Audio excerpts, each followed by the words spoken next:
Before dawn on October 13th, 1307, the king's orders moved through France like a blade under cloth.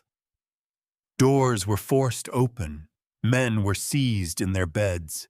The Knights Templar, warriors of Christ, bankers to princes, guardians of a reputation built across 2 centuries, were suddenly treated as enemies of the faith. The date was Friday the 13th, but the real mystery is not the superstition that later gathered around it. The real mystery is colder and far more political. Did King Philip IV strike because the Templars were heretics? Because they were rich? Because they were independent? Or because, in one dangerous order, all 3 possibilities had become impossible to separate? The arrests did not happen like an accident. They were synchronized, planned, and sealed in advance. Across the kingdom, royal officers opened letters that had been waiting for the right morning. Inside was a command that turned suspicion into action, and action into spectacle. To understand that morning, we have to move more slowly than the soldiers did. We have to look past the legend and into the machinery behind it. A king under pressure, a holy order with unusual power, and a church caught between sacred authority and royal will. France, in the early 14th century, was not a quiet place. It was a kingdom learning how to become more centralized, more bureaucratic, more demanding.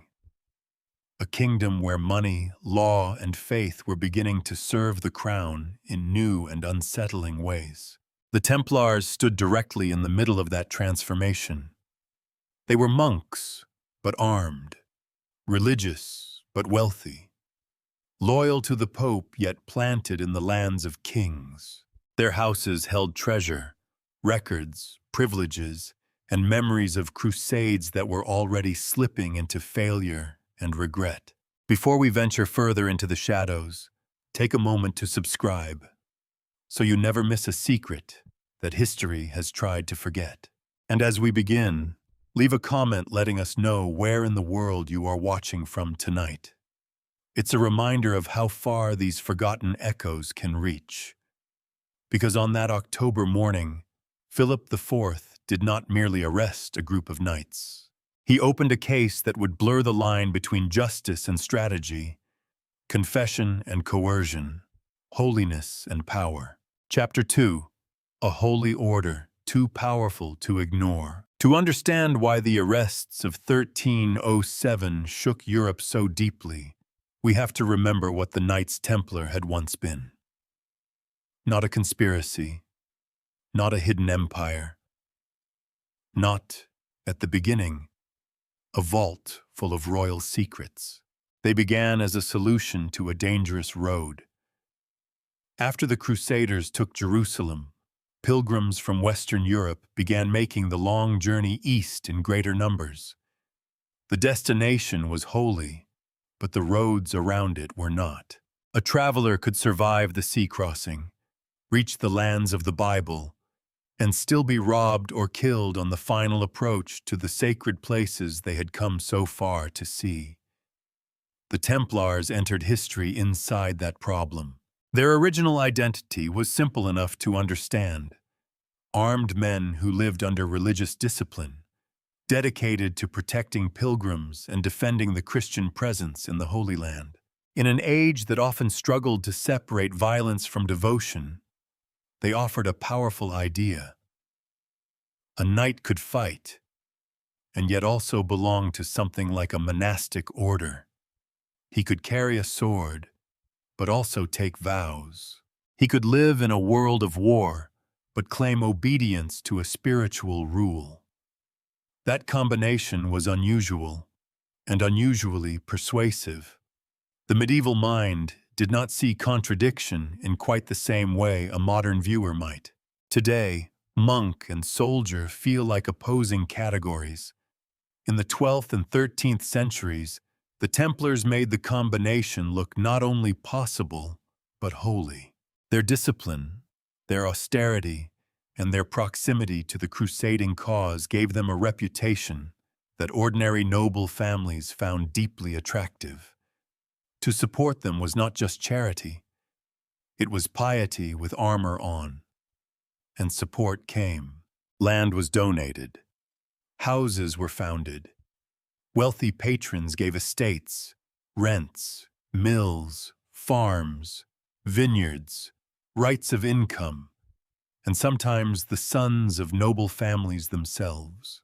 A gift to the temple could be understood as a service to God, a contribution to the defense of Jerusalem, and, for the donor, a spiritual investment in salvation. Medieval religion was never only private belief. It moved through wills, contracts, family strategies, and legal privileges. The Templars became powerful because they stood at the crossing point of all these things. Over time, their map expanded far beyond the battlefield. A Templar house in France, England, Aragon, Italy, or elsewhere in Western Europe was not merely a barracks waiting to send men east. It could be an estate office, a storehouse, a financial center, a place where rents were collected and property was managed. The order's wealth did not sit in one glittering pile like treasure in a children's tale. It was spread across fields, buildings, livestock, harvests, obligations, debts, privileges, and records. That matters because it makes the Templars more interesting than the legend. The popular image often reduces them to secret hoarders, as if their power came from a single hidden fortune. But institutional wealth is usually more durable than treasure. It does not depend on one chest. It depends on systems. The Templars had systems. They had commanderies, networks of local houses that fed resources toward the larger crusading mission. They had administrators who could move money and information across borders. They had legal protections that allowed them to operate with a degree of independence unusual for any organization living inside a king's territory. They were not simply rich men. They were a corporate body with memory, structure, discipline, and international reach. And just as important, they answered ultimately to the church. This was one of the details that made them useful in one century and threatening in another. Their privileges, confirmed by papal authority, helped protect them from local interference. That protection made sense when Europe wanted efficient support for crusading war. A religious military order needed to move quickly, collect resources, recruit, manage donations, and maintain a broad network without being strangled by every local lord along the way. But privileges have a way of changing meaning when political weather changes. When crusading enthusiasm was high, exemption looked like holy efficiency. When royal governments grew stronger, the same exemption could look like defiance. A king looking out across his realm did not necessarily see a noble order serving Christ. He might see land he could not fully command, money he could not easily tax, armed men under another jurisdiction, and a bureaucracy not his own. This is where the Templar story becomes less about romance and more about state power. By the early 14th century, kings were no longer content merely to rule through personal charisma and feudal loyalty. In France especially, royal government was becoming more ambitious. It wanted records, revenue, lawyers, procedures, control. The crown's reach was growing more precise, and institutions that had once fit comfortably into the old crusading world began to look awkward in the new political one. The Templars were not alone in having privilege, and they were not the only religious institution with wealth. Monasteries, bishoprics, and other orders also held land and influence. But the Templars had a particular combination of features that made them hard to ignore. They were wealthy, armed, international, legally protected, and associated with a crusading mission whose practical success had become increasingly difficult to defend after the loss of the main Christian strongholds in the East. That last point is easy to overlook. A military order built for the defense of the Holy Land faced a painful question when the Holy Land was slipping away. What was its purpose now? The Templars still had resources. They still had houses. They still had prestige. But their original mission had been wounded by history. When an institution survives the crisis that defined it, outsiders begin to ask whether its wealth is still justified. This did not make the Templars guilty of heresy. It did not prove corruption. It did not mean they were plotting against kings, but it made them vulnerable to interpretation. And interpretation in politics can be almost as dangerous as evidence. To their defenders, the Templars were a disciplined religious order burdened by the failures of crusading policy, not personally responsible for the loss of the East. To critics, they could appear secretive, proud, privileged, and suspiciously wealthy. Their initiation ceremonies were private. Their internal hierarchy was not easily visible to outsiders. Their estates were spread across borders. Their financial dealings put them close to royal courts and noble households. The order had become the kind of institution people could project fears onto. A peasant might see a landlord. A noble might see a rival network of privilege. A bishop might see papal exemption bypassing local authority. A king might see something still more troubling: an organized body inside his kingdom that did not entirely belong to him. That is why the Templars were too powerful to ignore. Not because they were all-powerful, and not because every legend about them deserves belief. Their danger lay in their ambiguity. They were holy, but involved in money. Poor in vow, but rich in property. Soldiers, but monks. Subjects within kingdoms, but answerable to a wider church. Their identity made sense in the age of crusading expansion. It became far more uncomfortable in an age of royal consolidation. Philip IV did not create that discomfort from nothing. He used what was already there. By 1307, the Templars stood as a reminder of an older medieval order, one in which sacred privilege could shield land and wealth from the ordinary reach of kings. But Philip was not an ordinary king in a passive age. He ruled in a moment when monarchy was learning to speak the language of law, necessity, and public righteousness. The temple had once guarded pilgrims on dangerous roads. Now, in France, it stood directly in the path of a king who wanted fewer roads beyond his control. Chapter 3. The king who was always short of money. Philip IV of France did not look, from a distance, like a desperate man. He was called Philip the Fair, not because history found him gentle, but because contemporaries noticed his appearance. Pale, handsome, controlled, almost statue-like. He was not the sort of king who needed to shout in order to dominate a room.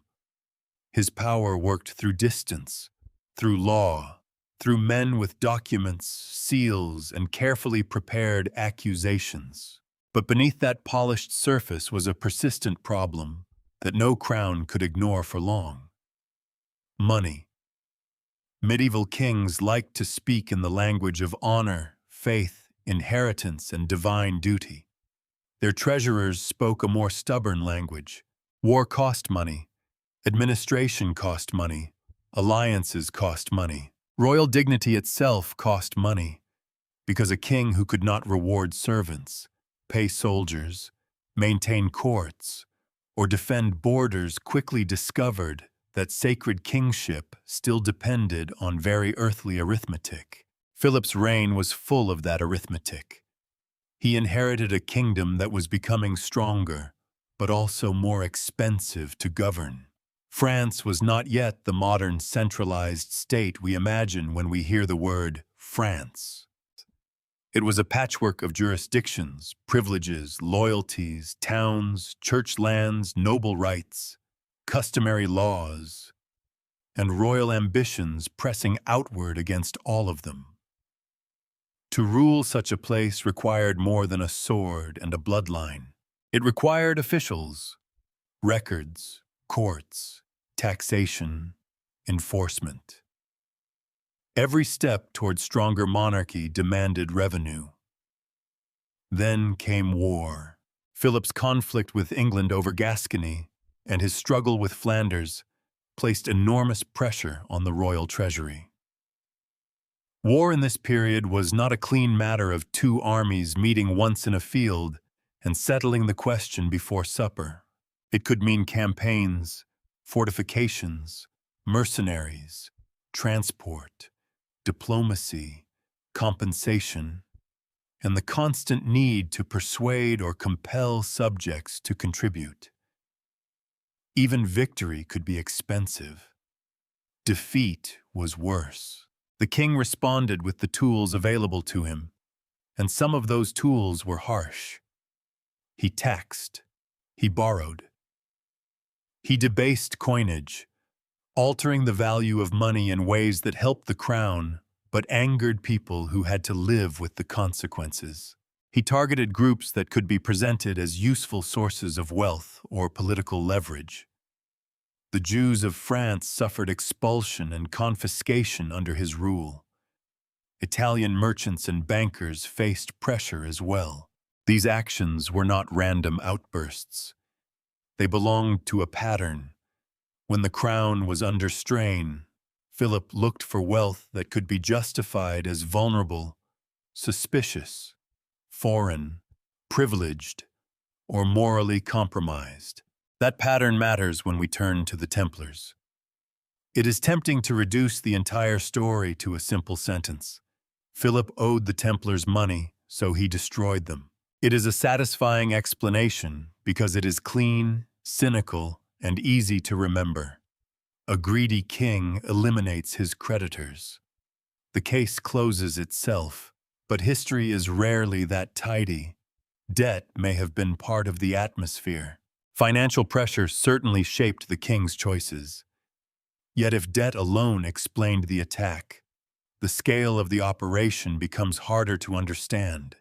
Philip did not merely renegotiate a loan. He did not simply seize a treasury in a moment of panic. He launched a kingdom-wide campaign of arrests, interrogations, accusations, public disgrace, and legal pressure against an entire religious military order. That required preparation. It required ideological cover. It required a story powerful enough to make violence look like duty.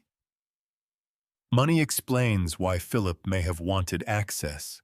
It does not, by itself, explain why he needed the Templars to become monsters. This is where Philip's financial crisis connects to something larger than accounting. A king who is always short of money is not only poor in the practical sense, he is politically exposed. Every request for funds reminds powerful subjects that the crown needs them.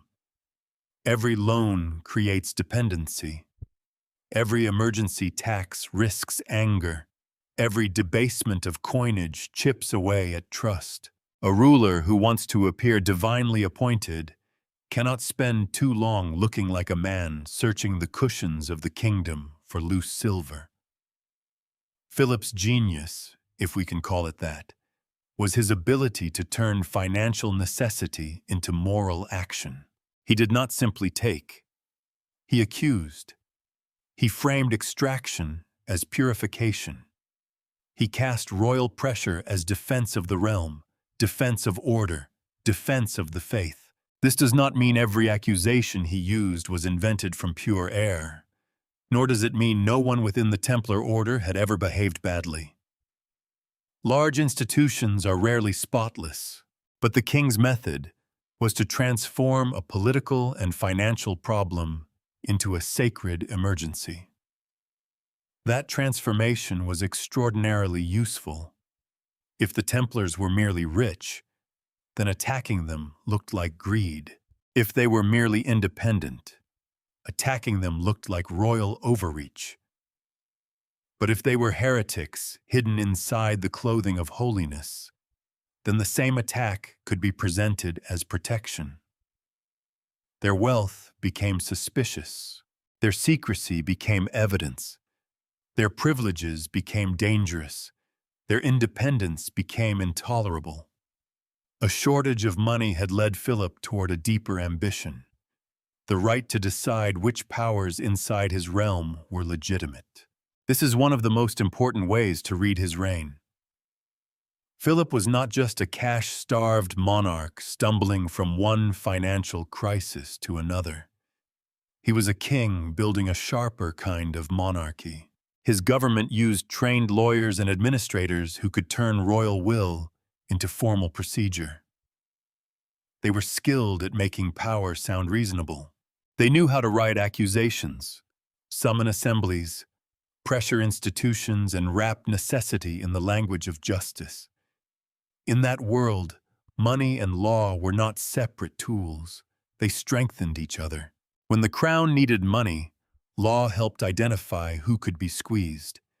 When resistance appeared, legal argument helped make resistance look disloyal.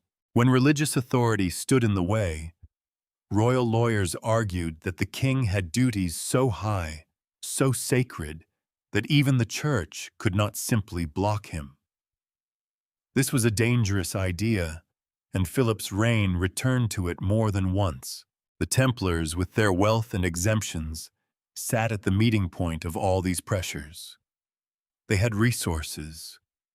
They had legal protections. They had an international identity. They had a reputation that could still impress the faithful, but could also be turned against them if public confidence weakened. They were close enough to royal finances to be useful, and separate enough from royal control to be irritating. For Philip, that combination was almost an invitation. Still, it would be too easy to imagine him sitting alone in a chamber, counting debts by candlelight, then deciding to erase the men who held the ledger. The reality was more institutional, and perhaps more chilling. The attack on the Templars emerged from a style of kingship that had learned to survive crises by creating enemies whose destruction could be made to look necessary. That is why Philip's money troubles matter so much. They did not act like a single key opening a single door. They were more like pressure inside the walls. They pushed against old limits. They made extraordinary measures feel normal. They rewarded ministers who could find legal pathways toward confiscation and control. They taught the crown that moral accusation could be financially productive. By the time the Templars were arrested, Philip had already shown that he was willing to use extreme measures when the needs of the crown demanded it. The question was not whether he needed money. He did. The sharper question is what kind of king he became because he always needed it. And in the answer to that question, the temple begins to look less like an isolated target and more like the next institution standing within reach of a monarchy that had learned to call its hunger justice. Chapter 4. Debt, Power, and the Temple Treasury. The story of Philip IV and the Templars often narrows to one tempting image: a king staring at a ledger, seeing his debts, and deciding that the cleanest way to settle them was to destroy the men who held the account. It is a powerful image. It is also too small. The temple had long been connected to money, but not in the modern sense of a bank with marble counters and neat public hours. Its financial importance grew from trust, reach, and organization. A nobleman traveling east might deposit wealth with one Templar house and draw support elsewhere. Royal officials could use Templar facilities to store treasure, transmit funds, or manage obligations. Their houses were not only religious properties, they were points in a network that could move value through a dangerous and fragmented world. That kind of network was rare. In a Europe of tolls, borders, bad roads, local wars, and shifting currencies, reliability was a form of power. The Templars had it. Their reputation for discipline made them useful. Their international structure made them practical. Their religious identity made them, at least for a long time, trustworthy. A king could use them because they were not simply another local noble family with private interests. They belonged to something larger, but that usefulness contained a problem. The more a ruler depended on an institution he did not fully control, the more that institution became uncomfortable. The temple could serve the crown, but it was not the crown. It could hold royal treasure, but its deeper obedience lay elsewhere. It could assist with the machinery of monarchy, while remaining protected by privileges that came from the church. There is the tension. The Templars were valuable because they stood above ordinary political disorder. They became threatening for the same reason. Philip's relationship with the temple cannot be reduced to hostility from the beginning. Like other rulers, he had reason to rely on them. Their resources and administrative habits made them useful to royal government. But usefulness is not the same as safety. When the crown's financial strain sharpened, the question changed from "How can this institution help us?" to "Why does this institution remain beyond us?" The temple treasury, especially in Paris, carried enormous symbolic weight. It represented not merely stored wealth, but a concentration of confidence. Records, deposits, obligations, and guarded assets gave the order a presence at the very center of royal finance. To imagine Philip looking toward the temple was not to imagine him simply coveting gold. It was to imagine a king noticing that a major channel of financial authority inside his realm did not originate from him. This distinction matters. Gold can be spent. Authority reproduces itself. If Philip had only wanted immediate wealth, he might have pursued a narrower seizure. He had done harsh things before. Confiscation was not beyond him. But the campaign against the Templars reached beyond the practical act of taking property. It attacked legitimacy. It aimed at the order's moral foundation, because wealth protected by holiness could not be treated like ordinary spoil. Before the crown could reach deeply into the temple's world, the temple had to be made spiritually suspect. That is why the accusation of heresy was so devastating. It did not merely stain individual men, it poisoned the legal and moral atmosphere around everything they possessed. If the order was corrupt at its root, then its privileges could be questioned. Its secrecy could be reinterpreted. Its property could be frozen. Its debts could become negotiable. Its independence could be cast not as sacred exemption, but as a danger hidden behind a cross. This was not only a financial maneuver, it was a change in category. The Templars were moved, by royal accusation, from servants of Christ to enemies within Christendom. Once that move had been made, every previous sign of power began to look sinister.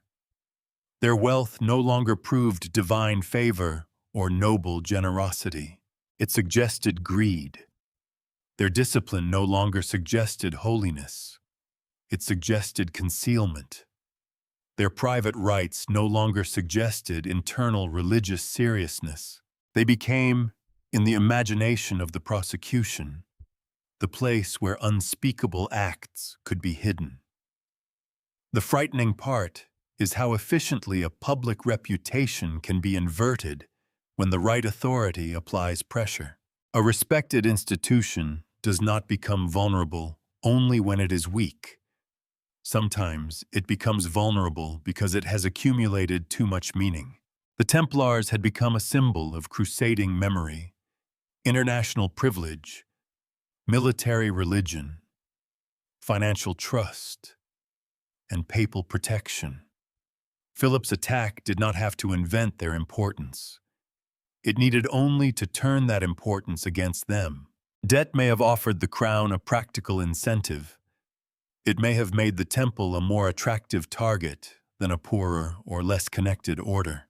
But the attack also promised something broader: the removal of an organization whose existence complicated royal sovereignty. Here we have to be careful. It would be misleading to claim that Philip woke one morning with a modern theory of state centralization fully formed in his mind. Medieval rulers did not speak our language of the state. They spoke of rights, duties, justice, necessity, protection, and divine order. Yet beneath that language, the direction is clear enough. The French crown was becoming less tolerant of powerful bodies that could claim immunity from ordinary royal reach. The Templars were not merely men who might owe or be owed money. They were an exception, and strong rulers often dislike exceptions more than enemies. An enemy can be fought openly. An exception forces negotiation. It reminds the ruler that his authority has edges. It requires him to share space with another system of power, another set of loyalties, another archive of rights. For a king like Philip, surrounded by legal minds trained to stretch royal claims into sacred duty, such exceptions became harder to endure. The temple's wealth, then, was not just attractive. It was politically irritating. It gave substance to independence. A poor exempt order might have been annoying. A wealthy exempt order was a problem. Its lands generated income. Its houses created local influence. Its treasury supported financial operations. Its papal privileges gave it protection. Its crusading identity gave it moral prestige, even after the failures in the East had damaged the old dream. This is why the question of profit cannot be separated from the question of power. To seize wealth is one thing.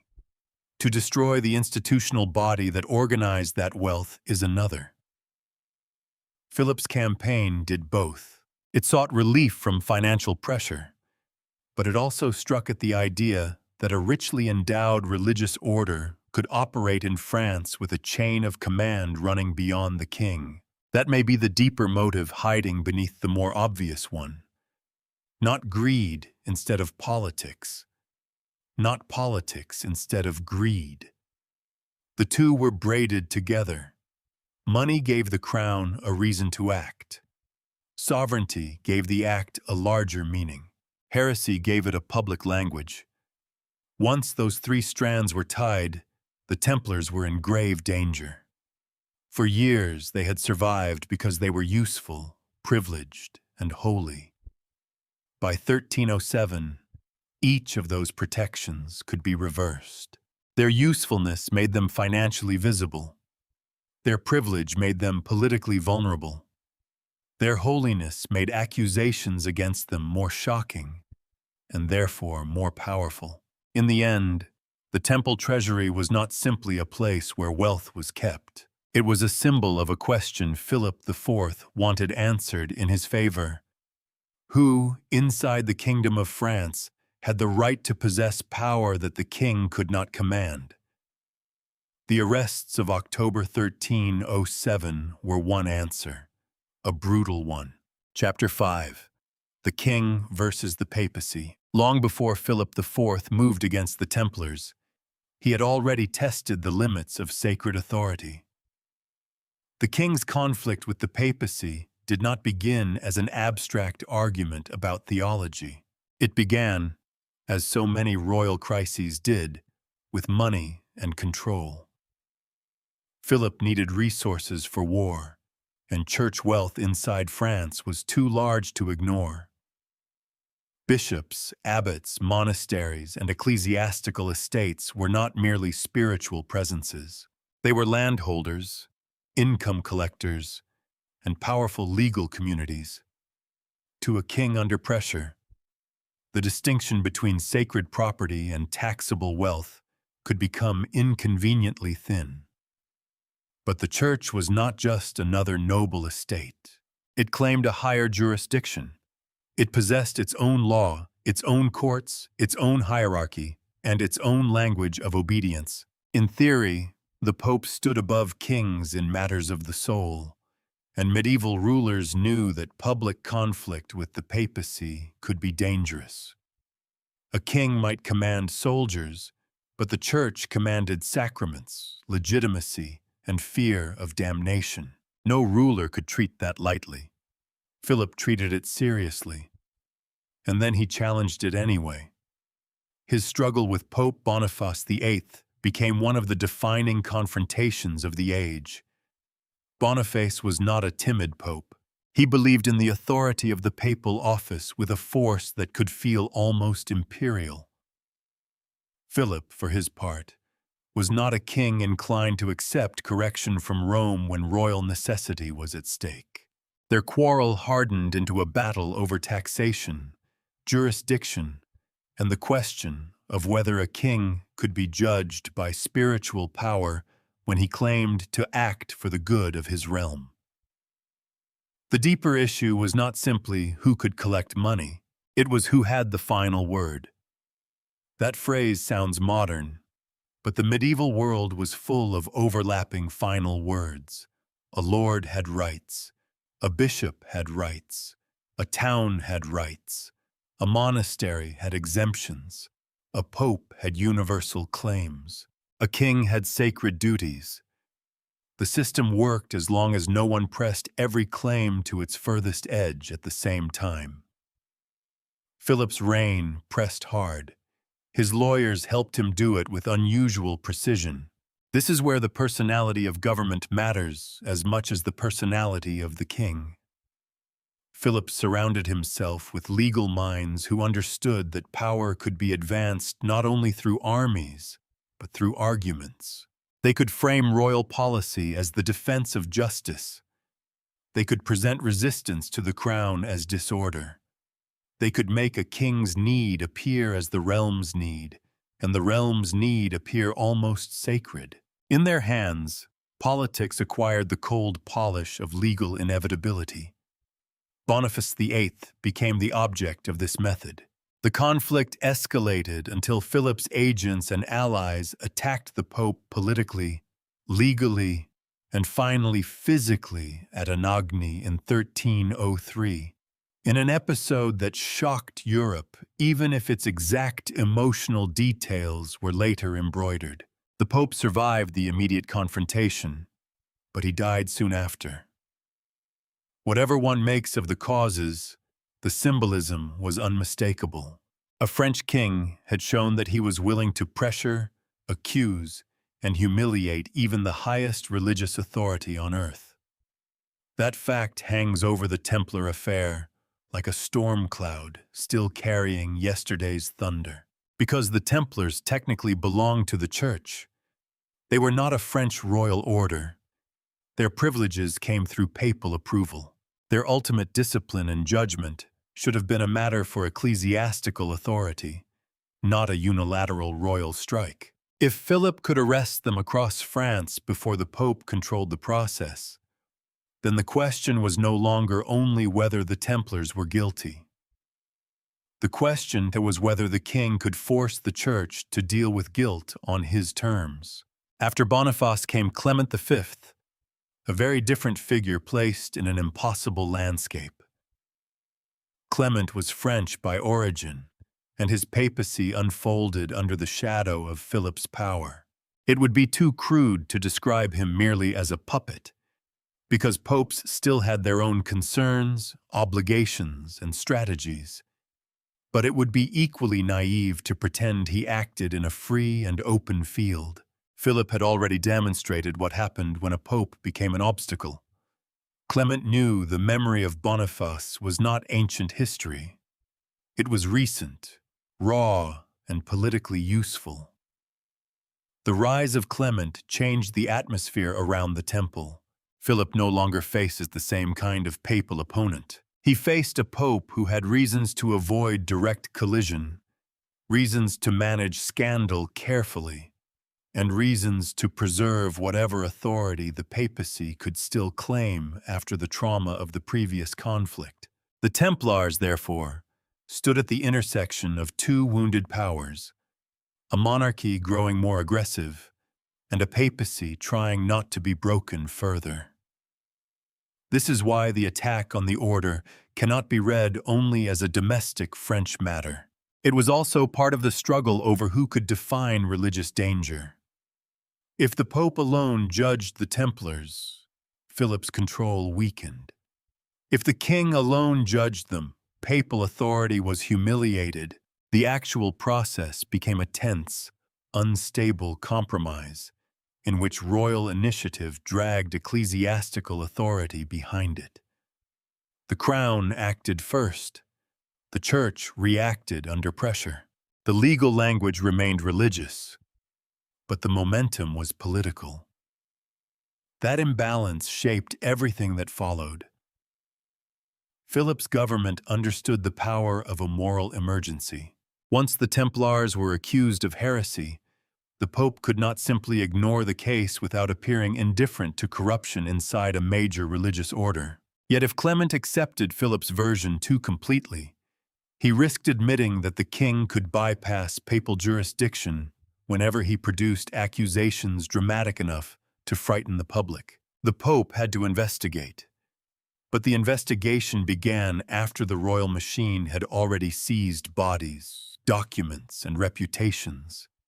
It is hard to overstate how useful timing was to Philip.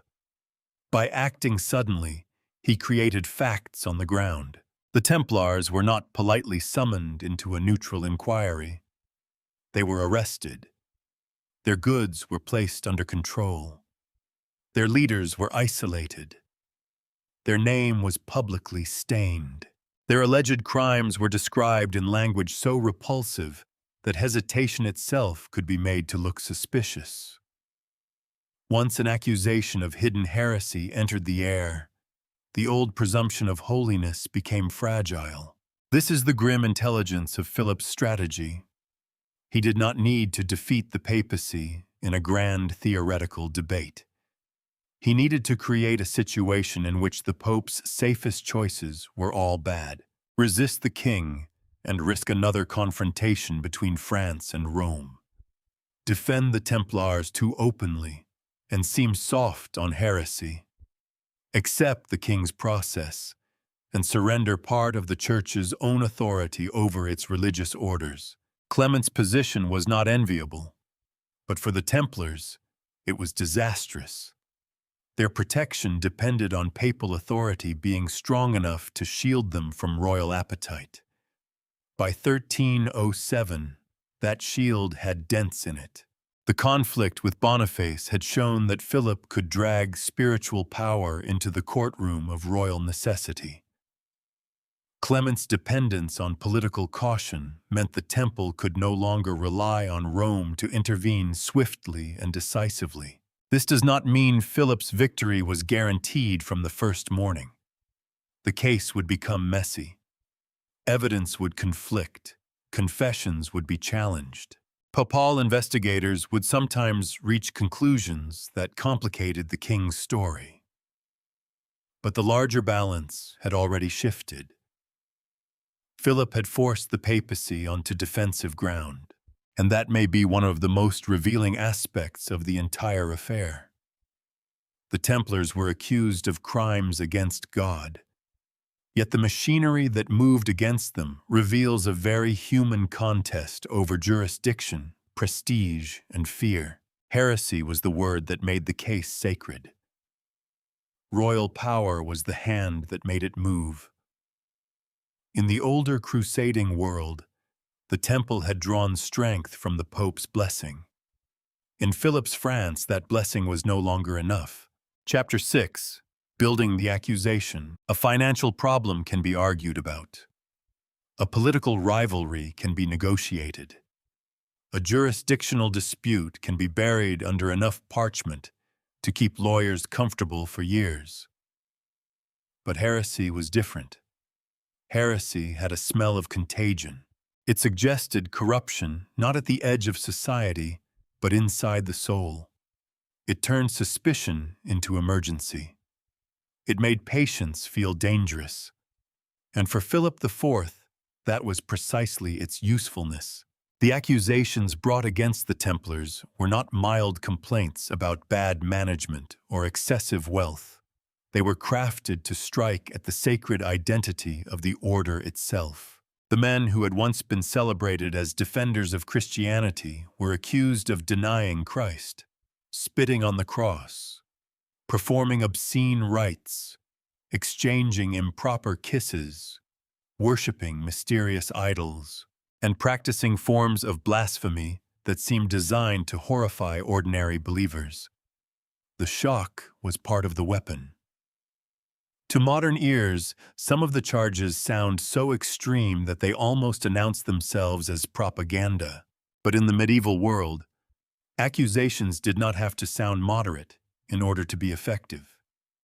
They had to fit existing fears, hidden corruption, false holiness, secret ceremonies, men who appeared pious in public while betraying the faith in private.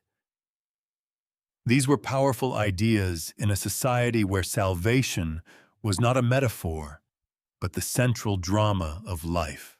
The Templars were especially vulnerable because their internal life was not easily visible. Like many religious orders, they had rituals, rules, hierarchies, and ceremonies not open to the public. A new member entering the order did not do so in a marketplace surrounded by casual witnesses.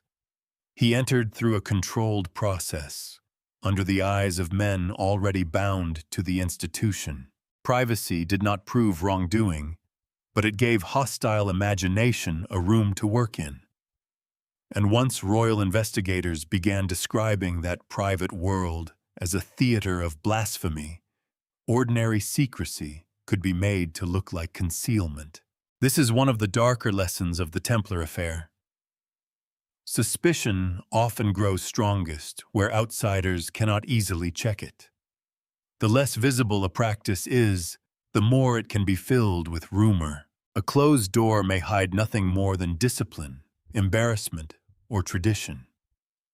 But when power decides the door hides evil, the door itself becomes evidence. The charges also attacked the Templars at the point where their reputation was most sacred, their loyalty to Christ. It was not enough to accuse them of greed.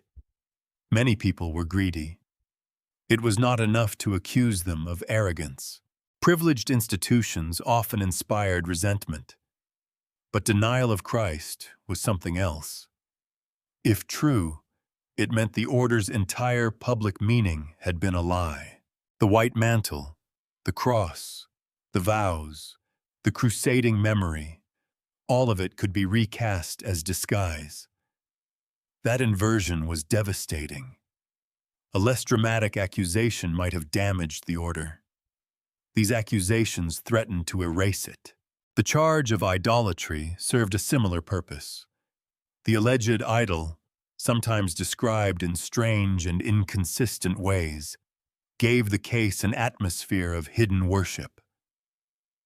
Here, the evidence becomes especially uncertain. Later imagination would make much of mysterious heads, secret figures, and dark objects supposedly revered by the Templars, but the historical ground is unstable. The descriptions vary, and the claims often come through interrogation rather than clear, independent observation. Still, uncertainty did not prevent usefulness. An unclear idol can be more frightening than a clear one. It allows rumor to breathe. It lets different audiences imagine different horrors. For a prosecution trying to transform a respected order into a spiritual threat, vagueness was not always a weakness. Sometimes it was an advantage. The obscene elements of the accusations worked in another way. They humiliated. They dragged the Templars' sacred masculinity into the language of bodily shame. These were not just charges of wrong belief. They were charges meant to make the accused seem polluted, ridiculous, degraded. A crusading knight might survive accusations of pride. He might even survive accusations of wealth. But to be portrayed as a participant in degrading rites was to suffer an attack on honor as much as faith. And honor mattered. The medieval elite lived in a world where reputation was not decoration. It was social currency. For the Templars, whose identity depended on discipline, courage, and religious seriousness, public humiliation weakened the emotional bond between the order and those who might otherwise defend it. People hesitate before defending the accused when the accusations are ugly enough to stain the defender. Philip's ministers understood this. They did not need every person in France to understand canon law. They needed the allegations to create disgust, fear, and distance. Once the Templars became difficult to sympathize with, their legal defense became harder. Their supporters had to argue not only against a king, but against the emotional force of the charges. This does not mean every accusation was invented with total cynicism. History rarely grants us that kind of clean window into intention. There may have been initiation practices inside the order that were misunderstood, exaggerated, distorted, or deliberately recast under pressure. Some historians have suggested that rough symbolic gestures, tests of obedience, or irregular customs could have been transformed into evidence of heresy once interrogators supplied the right framework. The evidence is thinner than the accusations are loud. What we can say with more confidence is that the charges were politically perfect. They solved several problems at once. They justified sudden arrests. They made the king look like a defender of the faith rather than a predator of wealth. They pressured the Pope to respond. They disrupted the order's ability to present itself as a holy institution wronged by a greedy monarch. And they made the seizure of property seem less like an act of convenience and more like the necessary containment of corruption. Heresy gave Philip the language he needed, but language alone was not enough. The accusation had to be repeated, recorded, formalized, and extracted from living mouths. It had to move from rumor into testimony, from testimony into procedure, from procedure into something that could be shown to church authorities and political audiences as a case. This is where the machinery becomes visible. A charge is only a beginning. To destroy an order as old and privileged as the Temple, Philip needed more than whispers. He needed confessions. He needed documents. He needed an official story strong enough to survive beyond the first shock of arrest. And so the campaign turned toward the bodies of the accused themselves, because in a world of sacred law, a confession could carry terrible weight. The king's case depended on making Templars speak against the temple. That dependence reveals both the strength and the fragility of the prosecution. If the accusations were obvious, if the heresy was public, if the evidence was abundant and undeniable, why was so much pressure needed to produce admission? Why did the case lean so heavily on interrogation? Why did so many statements later become unstable? These questions do not prove innocence by themselves, but they warn us to listen carefully. The accusations against the Templars were built like a bridge between political desire and religious terror. On one side stood a king who needed money, control, and moral authority. On the other stood a public world trained to fear hidden enemies of the faith. Between them, the charges carried the weight. And once that bridge was crossed, there was no easy way back. Chapter 7. Guillaume de Nogaret, and the machinery of fear. Behind Philip IV stood men who understood that a kingdom could be conquered without moving an army. They worked with seals, statutes, accusations, witness statements, and the frightening authority of official language. Their battlefield was not only the road, the castle, or the city gate. It was the page. A page could summon. A page could condemn. A page could turn rumor into procedure, and procedure into a fact that other people were forced to answer. Among these men, Guillaume de Nogaret has a particular darkness around his name. He was not a king. He was not a pope. He was not a Templar. Yet he appears again and again near the sharpest edges of Philip's reign, where royal necessity became legal aggression. He had already been involved in the conflict with Boniface VIII, the confrontation that showed Europe how far the French crown was willing to go when spiritual authority stood in its path. By the time the Templar case unfolded, Nogaret was not learning a new method.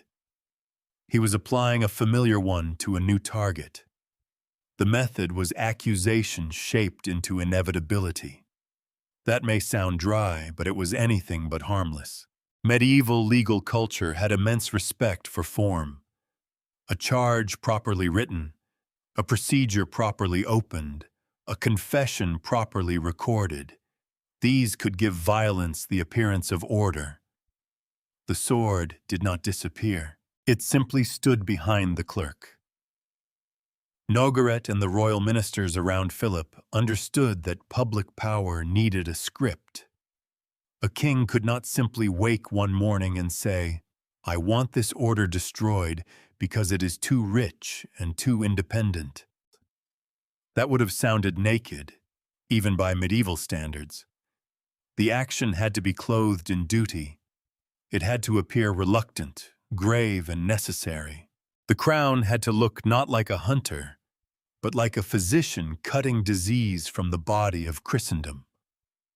So the case against the Templars was prepared in darkness before it was performed in public. The arrests of October 1307 depended on secrecy. Royal commands were sent out under seal, with instructions that local officials were not to act until the appointed time. This was not merely administrative neatness. It was strategy. If the Templars had been warned, leaders might have fled. Documents might have disappeared. Treasure might have been moved.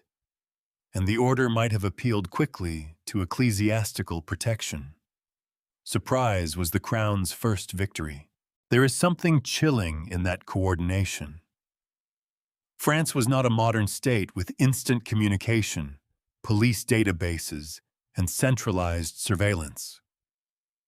Yet Philip's government managed to strike across the kingdom with remarkable discipline. That tells us something important about the growing strength of royal administration. The crown could now imagine a national operation and make local officers participate in it. Orders moved outward. Doors opened, men were seized, goods were inventoried, and the story of guilt was already waiting to explain why it all had to happen. Fear entered the process early. Not only fear among the Templars, though that must have been immense. Fear also spread among officials, witnesses, and potential defenders. When a king declares that a famous religious order may be infected with secret heresy, the safest public emotion is horror.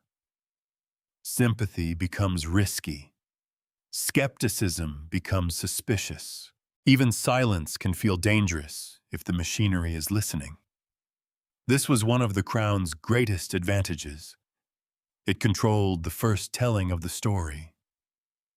The Templars did not begin with a calm opportunity to explain themselves to the public. They began as prisoners. Their accusers had the language of righteousness. Their houses had been entered. Their leaders were in custody. The charges were already circulating in forms designed to disgust and alarm. Before any real examination of evidence could unfold, the order's reputation had been dragged into a place where ordinary defense became difficult. Nogaret's importance lies not only in what he believed, but in what he knew how to build. A campaign of this scale required layers of cooperation. Royal officers had to carry out arrests. Legal agents had to frame charges. Interrogators had to extract statements. Clerks had to record them. The crown had to communicate with the Pope while also keeping the initiative firmly in royal hands. Each layer made the next layer possible. The result was not a sudden mob panic. It was managed fear. That is a colder thing. Mob fear can burn wildly and then exhaust itself. Managed fear can be filed, repeated, and preserved. It can be turned into testimony. It can be copied into archives.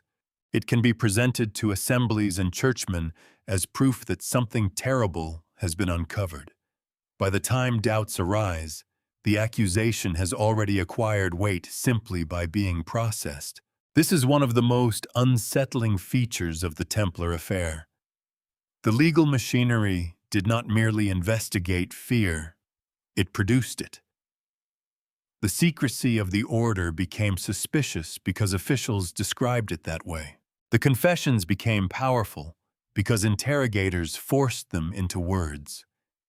The records became evidence because clerks preserved those words under authority. The authority became stronger because the records existed. Around and around the circle went, until the original question, what had actually happened inside the temple, became harder to separate from what the prosecution had made people say. Here again, caution matters. We cannot enter Nogaret's mind. We cannot know, with perfect confidence, how much he personally believed, how much he exaggerated, or how much he saw as useful political theater. Medieval officials could sincerely believe that dangerous corruption might hide behind privilege. They could also understand that certain accusations serve the crown very well. Conviction and convenience are not opposites. In politics, they often hold hands. What makes Nogaret's world so dangerous is precisely that mixture. The men around Philip did not need to think of themselves as villains. They could imagine themselves as servants of justice, defenders of the realm, protectors of the faith.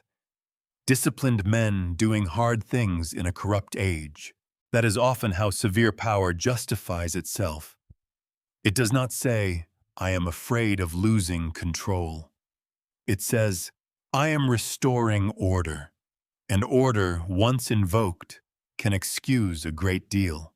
For the Templars in custody, the royal campaign reduced the world to a narrow room and a set of questions already loaded with meaning.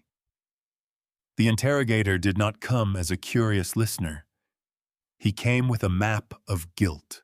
The accused man had to find his way through it while isolated from brothers, stripped of status, and facing the possibility that denial would bring pain rather than release. This was not an environment designed to discover truth gently. It was designed to break resistance. The tragedy is that bureaucracy can make cruelty look impersonal. A man may be arrested by one officer, questioned by another, recorded by a clerk, judged by someone else, and remembered by history as a line in a register. Responsibility spreads itself thin. Each person performs a function. The machine moves, but machines are built by people. Philip needed men like Nogaret because kingship was changing. Royal power was becoming more literate, more legalistic, more capable of reaching into local life through documents and officials. The Templar affair reveals that transformation at its most severe. It shows a monarchy learning to weaponize law, not by abandoning religion, but by speaking through it. The result was a campaign in which fear did not appear as chaos. It appeared as administration. And once fear had been given seals, signatures, and official rooms in which to work, the next stage became almost unavoidable. The crown had made its accusations. The order had been isolated. The machinery had begun to turn. Now it needed voices from inside the temple to confirm what it claimed to already know. Chapter 8. Confessions under torture. A confession can feel, at first glance, like the end of a mystery. Someone speaks. The hidden thing is admitted. The case tightens. The listener relaxes into the old human belief that words drawn from the accused must carry a special kind of truth. But the Templar affair warns us to be careful with that instinct. The early confessions were the great engine of Philip's case. Without them, the accusations might have remained shocking but uncertain, a royal story in search of proof. With them, the crown could say that the truth had come not merely from hostile witnesses, not merely from suspicious officials, but from the mouths of Templars themselves. That was enormously powerful. It was also deeply unstable. The men arrested in 1307 were not questioned in conditions designed to protect calm memory. They were isolated, frightened, stripped of their ordinary status, and placed under the authority of a government that had already decided the shape of the crime. Many faced coercive interrogation. Some faced torture. In that world, pain was not an accidental excess outside the legal process. It could be part of the process, justified as a way to force hidden truth into the open. To a modern viewer, that is horrifying enough. But it is important to understand the deeper problem. Torture does not simply make people speak. It teaches them what kind of speech will make the pain stop. That does not mean every confession produced under pressure is automatically false in every detail. History is rarely so mercifully simple. A terrified man might admit to something that happened, exaggerate something that happened, repeat something he had heard, accept words placed before him, or invent whatever seemed most likely to satisfy the interrogator. Under torture, truth and survival become entangled. The record may preserve a statement, but not the condition of the soul that produced it. This is where the Templar evidence begins to fracture. Some confessions described denial of Christ. Some admitted to spitting near or upon the cross. Some referred to improper acts or ritual humiliations during reception into the order. Yet the details were often inconsistent. The alleged idol, so vivid in later imagination, remained strangely variable. The same broad themes appeared again and again, but that repetition may reveal the expectations of the interrogators as much as the independent memories of the accused. A confession is not pure evidence when the questioner already knows the desired answer. Imagine the room, not as a melodrama, not with exaggerated thunder outside the window, but as something more ordinary and more frightening. A confined space, officials present, a prisoner who does not know how far the king's anger will go, a set of accusations already written in the air before he begins to speak. The interrogator asks about denial, about the cross, about secret rites, about the obscene and the forbidden. The prisoner learns quickly which subjects matter. In such a room, silence is not neutral. Denial may not feel like safety. Confession may appear to be the only door, even if it opens into disgrace. This is why later recantations matter so much. After the first wave of admissions, many Templars attempted to withdraw or revise what they had said.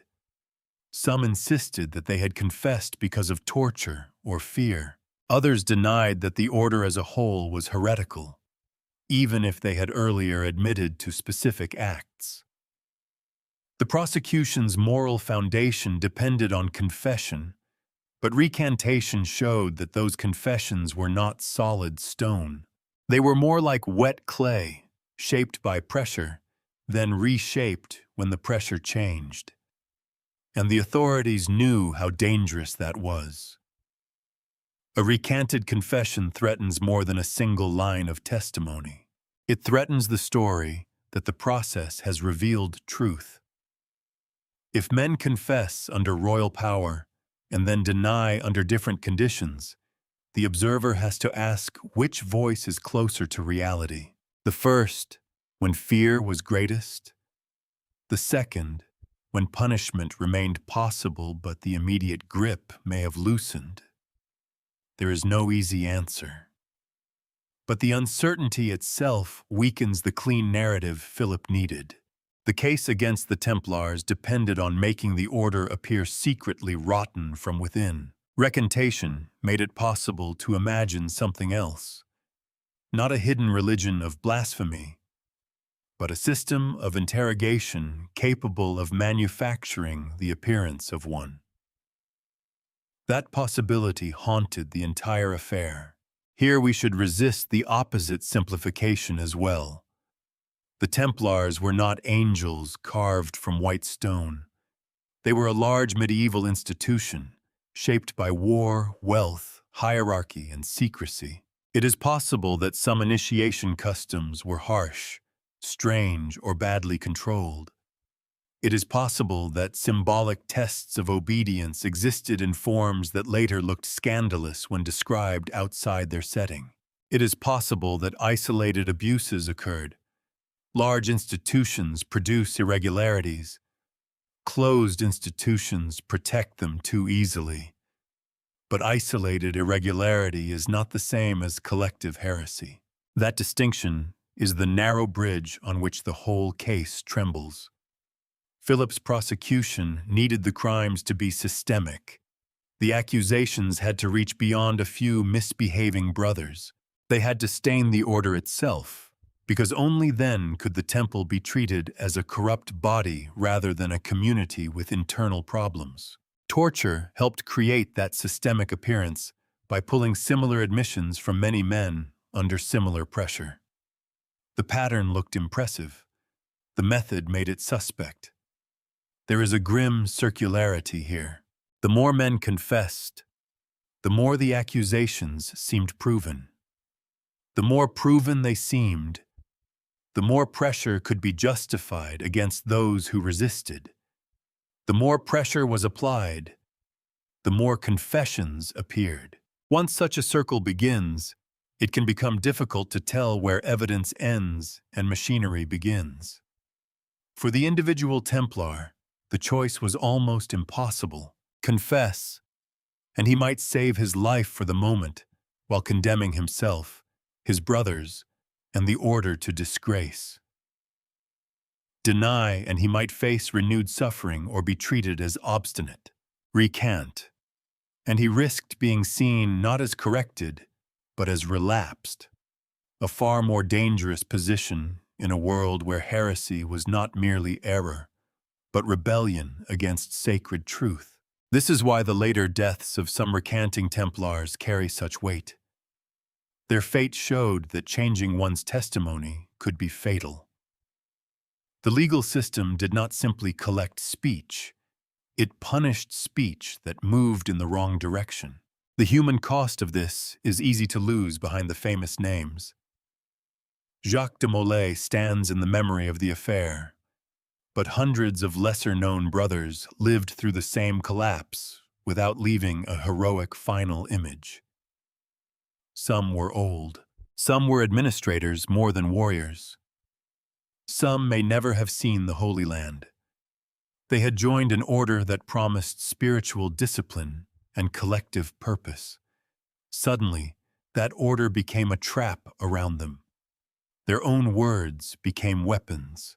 That is perhaps the most unsettling thing about the confessions. They did not merely support the prosecution from outside.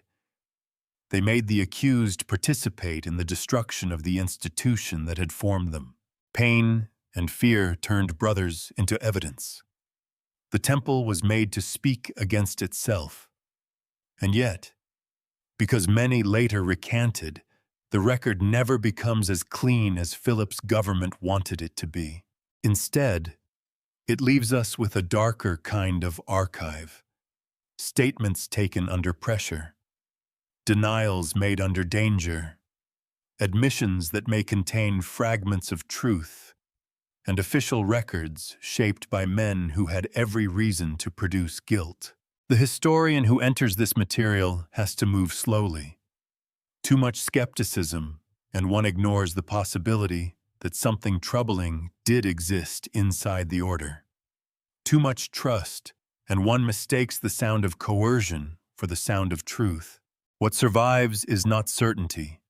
It is the image of a prosecution leaning heavily on voices it helped break. The Templars' confessions gave Philip the power he needed to push the case forward.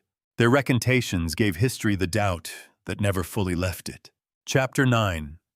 Clement V's impossible position. Clement V inherited more than a papal throne. He inherited a wound. The conflict between Philip IV and Boniface VIII had left the papacy shaken, not merely by argument, but by humiliation. The old language of papal supremacy still existed. The ceremonies, titles, and claims remained, but everyone who mattered had seen what could happen when a pope stood too firmly in the path of the French crown. The memory was recent enough to influence every calculation. So when Philip moved against the Templars, Clement did not face the matter as a judge sitting above the storm. He was already inside it. In theory, the Templars belonged to the Church. Their privileges had been granted and protected by papal authority.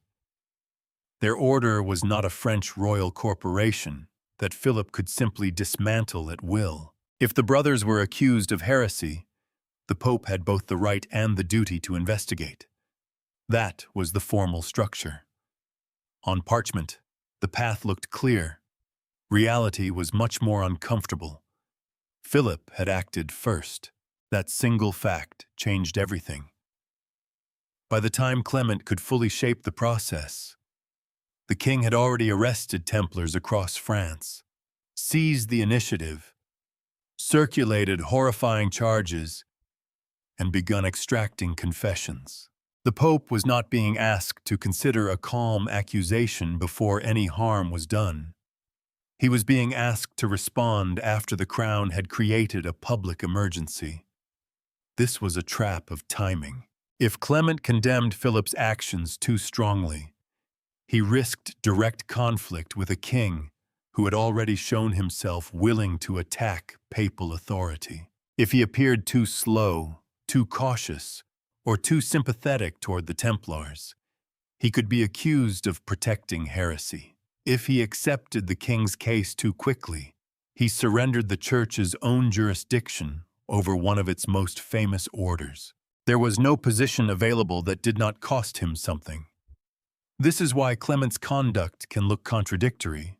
At moments he appears hesitant, even resistant. At other moments, he bends. That inconsistency is not simply weakness of character, though critics have often judged him harshly. It reflects the problem he was trying to survive.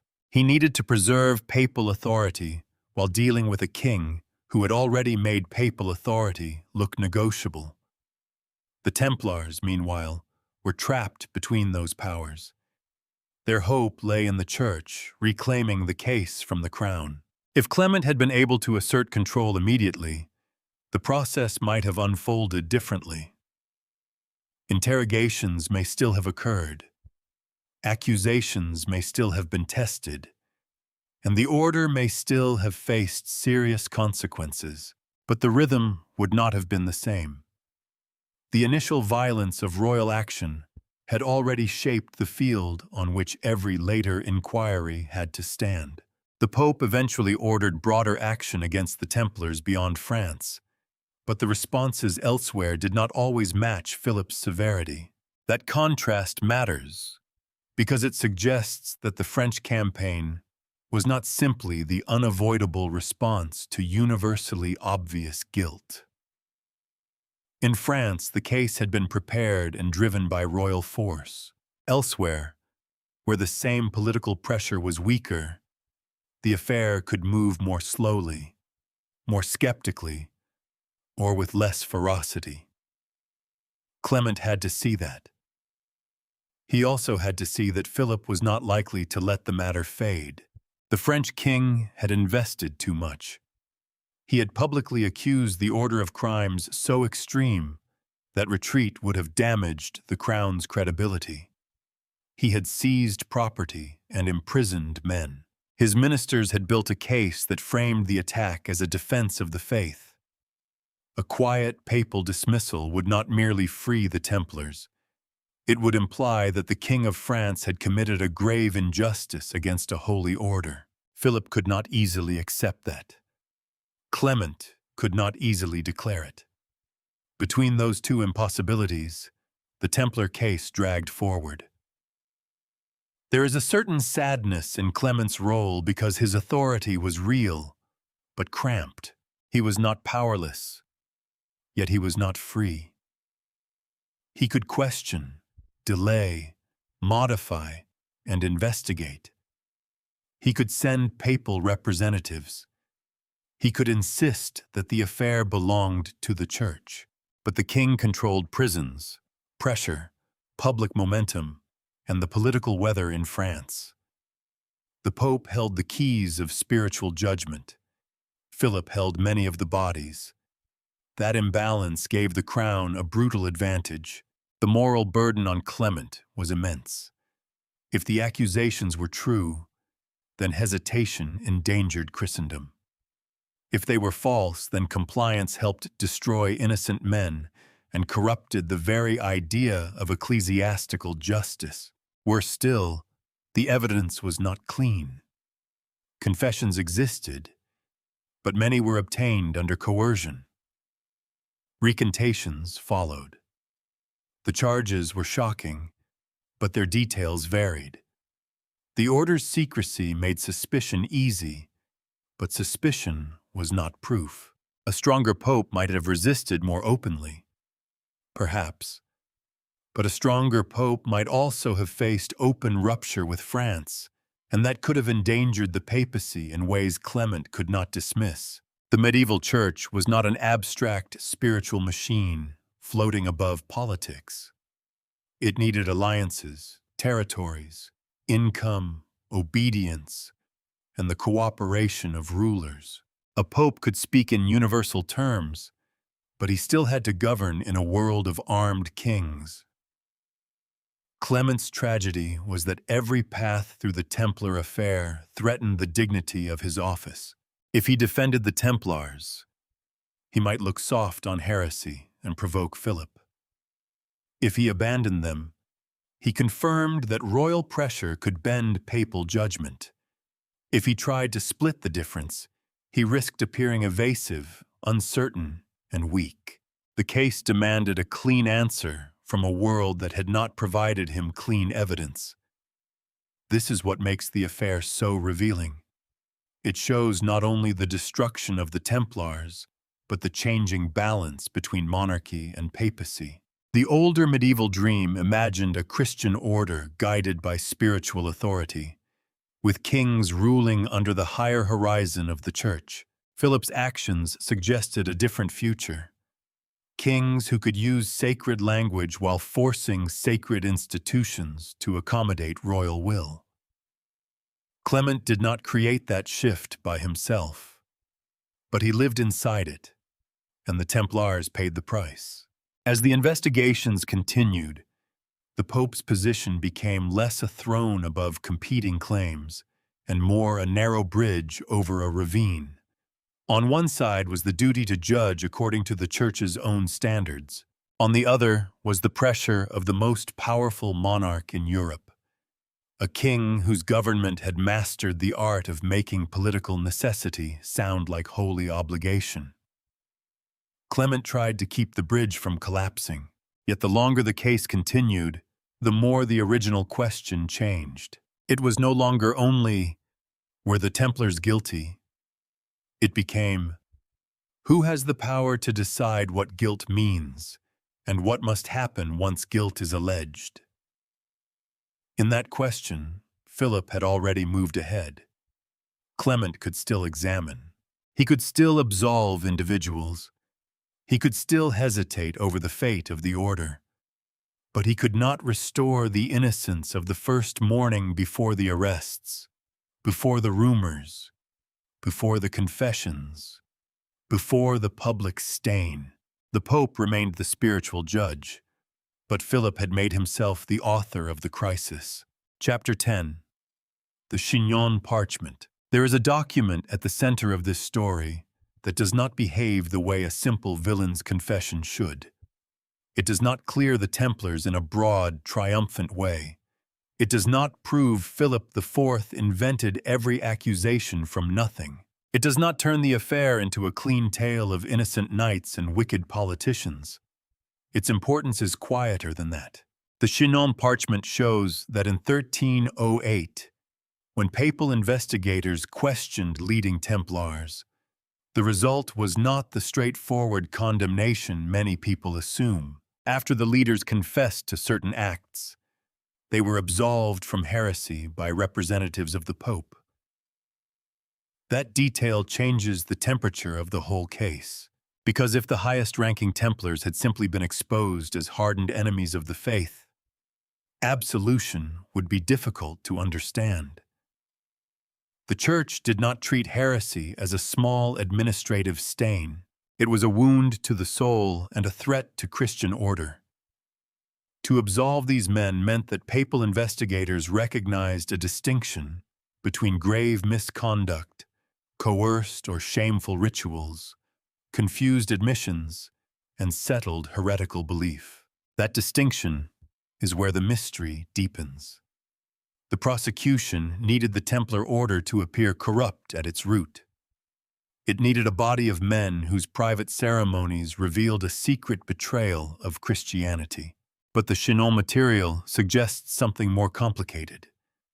Leaders who admitted to acts considered sinful or scandalous, yet were not judged at that moment to be beyond reconciliation with the Church. This is not a small nuance.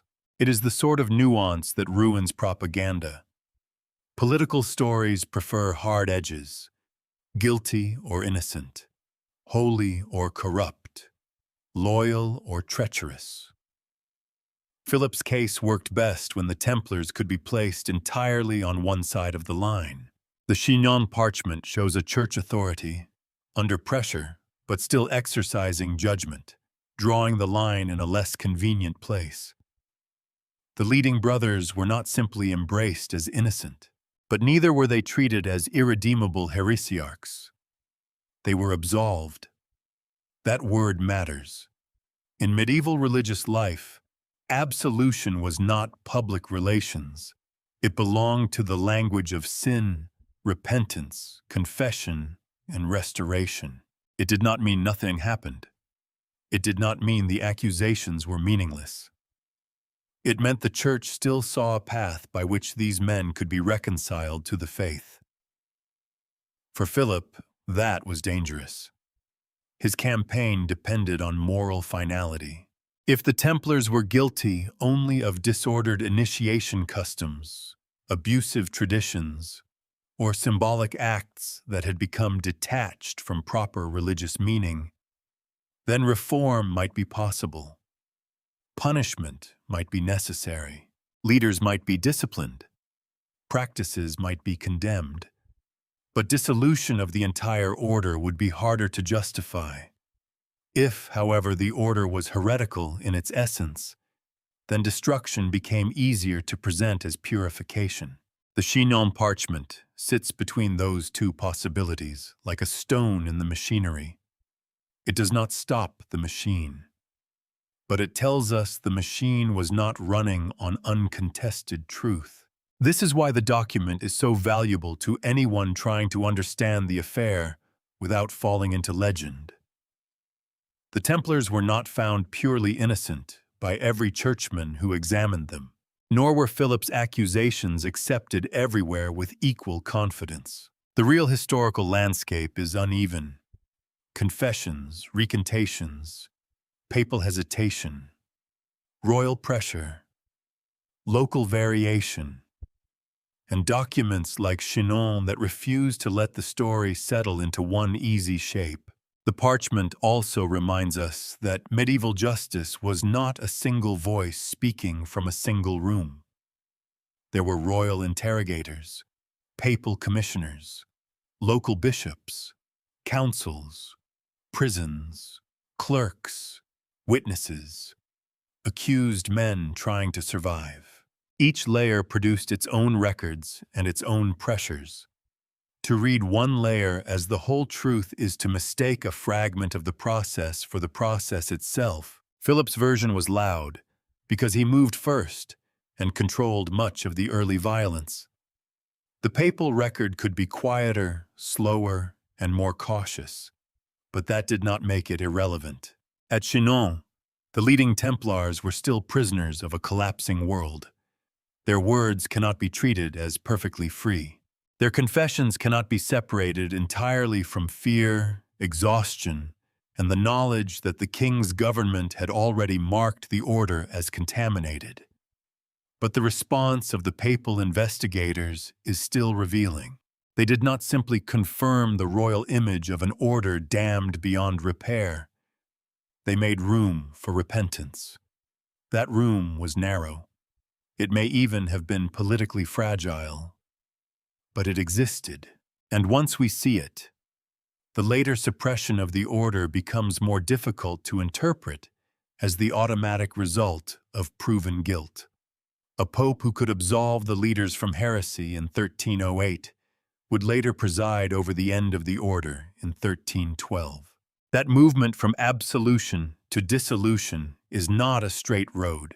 It bends through pressure, fear, politics, and the need to resolve a scandal that had become too large to leave standing. Here, the distinction between individuals and institutions becomes crucial. The Church could absolve particular men and still decide that the order itself had become too damaged to continue. That may sound contradictory, but institutions often die not because every member is proven guilty, but because confidence has collapsed. A reputation can be destroyed beyond repair even when evidence remains contested. A structure can become politically impossible even when its legal guilt is uncertain. This may be the key to understanding the final fate of the temple. The question was no longer only what had happened in secret receptions. It was whether Christendom could tolerate the continued existence of an order so publicly accused, so politically exposed, and so entangled in a battle between king and pope. By then, the Templars were not merely defendants. They were a problem that powerful men needed to make disappear.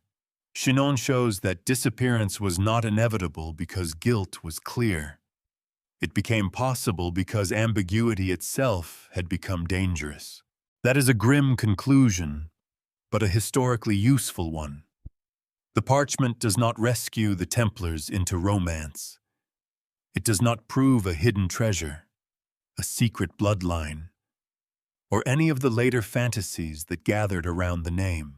It gives us something less spectacular and more unsettling, evidence that the official story was contested at the heart of the official process. The men at Chinon confessed. They were absolved, and still, the order moved closer to extinction. That sequence is the quiet thunder of the document. It tells us that Philip's triumph was not simply the triumph of truth over corruption. It was the triumph of a political crisis that could absorb contradiction and keep moving. A parchment can preserve words. It cannot always save the people those words should have protected. Chapter 11. Europe does not react as one. If the Templars had been obviously guilty, Europe should have moved like France. That is one of the simplest ways to test the story. not to prove innocence, not to pretend that every accusation was meaningless, but to notice the pattern. When Philip IV struck in October 1307, the arrests in France were sudden, coordinated, and severe. The crown behaved as if it had uncovered a spiritual infection so dangerous that delay itself would be irresponsible. The machinery moved before doubt could organize itself. Outside France, the reaction was not so clean. Other rulers and church authorities did not all rush with the same speed, the same intensity, or the same certainty. Some moved only after papal instruction. Some treated the accusations with caution. In several places, the process was slower and less violent. The Templars were questioned, investigated, sometimes detained, but the atmosphere did not always resemble the dramatic royal campaign Philip had unleashed. That difference is important because it exposes the political shape of the case. Heresy, in theory, was not a French problem. If the order was corrupt at its root, then that corruption should have mattered everywhere the temple existed. The Templars were international. Their houses stretched across borders. Their vows, hierarchy, and privileges did not stop at the edge of Philip's kingdom. A genuine secret heresy built into the order's inner life would have been a danger to Christendom, not merely to France. Yet the heat of the affair was not evenly distributed. It burned hottest where Philip held power. That does not mean other regions ignored the matter. No. Once the accusations entered official circulation, no ruler or bishop could simply shrug them away. The charges were too grave. The Pope's involvement made the question unavoidable. A local authority who treated the case casually could be accused of negligence. So the machinery spread outward, but as it spread, it changed character. Without Philip's immediate pressure, the case often lost some of its ferocity. This unevenness makes the French campaign look less like the natural response to overwhelming evidence and more like a political offensive that other powers were compelled to acknowledge. In some places, the Templars were not greeted as beloved innocents. The order had critics. It had wealth. It had exemptions. It had the awkward reputation of a military institution whose original crusading purpose had been battered by defeat in the East. Resentment did not have to be imported from Paris.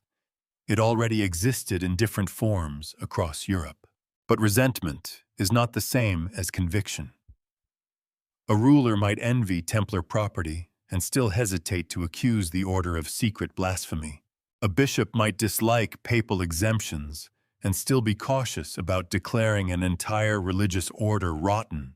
Local communities might whisper about arrogance, wealth, or secrecy, yet still find the royal allegations too extreme to accept without testing. The fact that the case did not unfold identically everywhere reminds us that Philip's certainty was not shared automatically. This is where the story becomes more revealing than a simple trial record. The Templars were not judged in a vacuum. They were judged inside political cultures that differed from one region to another. A king as forceful as Philip, armed with aggressive ministers and a long struggle against papal authority, could turn accusation into state action with unusual speed. In places where royal authority was organized differently, where rulers had less direct incentive, or where local church procedures retained more room to breathe, the response could be more hesitant. The same accusations entered different rooms and produced different temperatures. That should make us cautious. If guilt were transparent, the variation would be harder to explain. If innocence were transparent, no one would have taken the charges seriously at all. Instead, we find something more human and more political. A scandal whose meaning depended partly on who handled it, who benefited from it, and how much pressure surrounded the investigation. France supplied the model of severity. Others did not always follow it with equal enthusiasm. This difference also affected how confessions were understood. In France, early confessions under coercive conditions gave the crown its strongest weapon. They allowed Philip's government to claim that the order had condemned itself. But outside the French royal system, where interrogation might occur under different pressures, the record could look less decisive. The more distance there was from Philip's machinery, the more visible the uncertainty became. That is not an argument for romantic innocence. It is an argument against accepting the French prosecution as the neutral voice of Europe. Philip's campaign had a local intensity that reflected his own needs: money, sovereignty, legal authority, and the chance to force the papacy into a defensive posture. Other rulers may have seen opportunities in the destruction of the temple, but they had not all invested themselves in the accusation from the beginning. They could afford, at least for a while, to be slower, and slowness can be a kind of skepticism, not heroic skepticism, not necessarily moral courage. Sometimes it is simply caution, bureaucracy, distance, or uncertainty. But in a case driven by shock and speed, delay matters. It creates space for questions to remain questions. It prevents the first accusation from becoming the only possible story. For the Templars, that space was precious, but not enough. The order's reputation had already been wounded at the center. The French king had produced a scandal so large that even cautious regions could not return the temple to its former place. Once a holy order has been accused of denying Christ, once its leaders have confessed and recanted, once the Pope has been forced into investigation, the damage is not confined to the courtroom. It enters imagination. It enters diplomacy. It enters the calculations of rulers who wonder whether defending the accused is worth the cost. This is one reason the Templars were so vulnerable. Their power had been international, but their defense was fragmented. A royal attack can be unified when it comes from one determined crown. A transnational order, by contrast, depends on multiple protectors. It needs the Pope, local bishops, rulers, patrons, and public confidence. If those protectors hesitate separately, the order cannot answer with one voice. Philip understood the value of initiative. By moving first in France, he made everyone else respond to a crisis already named by him. Europe's uneven reaction, therefore, reveals both the weakness of the evidence and the strength of the accusation. The evidence did not compel identical judgment everywhere. The accusation was still strong enough to poison the order everywhere. That is a subtle but devastating distinction. It helps explain why the temple could be doubted and destroyed at the same time. Doubt survived in the records, in the slower proceedings, in the hesitations beyond France. But destruction did not require every doubt to be answered. It required the order to become politically impossible. And Philip's campaign had already pushed it toward that condition. The map of Europe did not light up all at once. It flickered. Some flames were forced. Some were cautious. Some barely caught.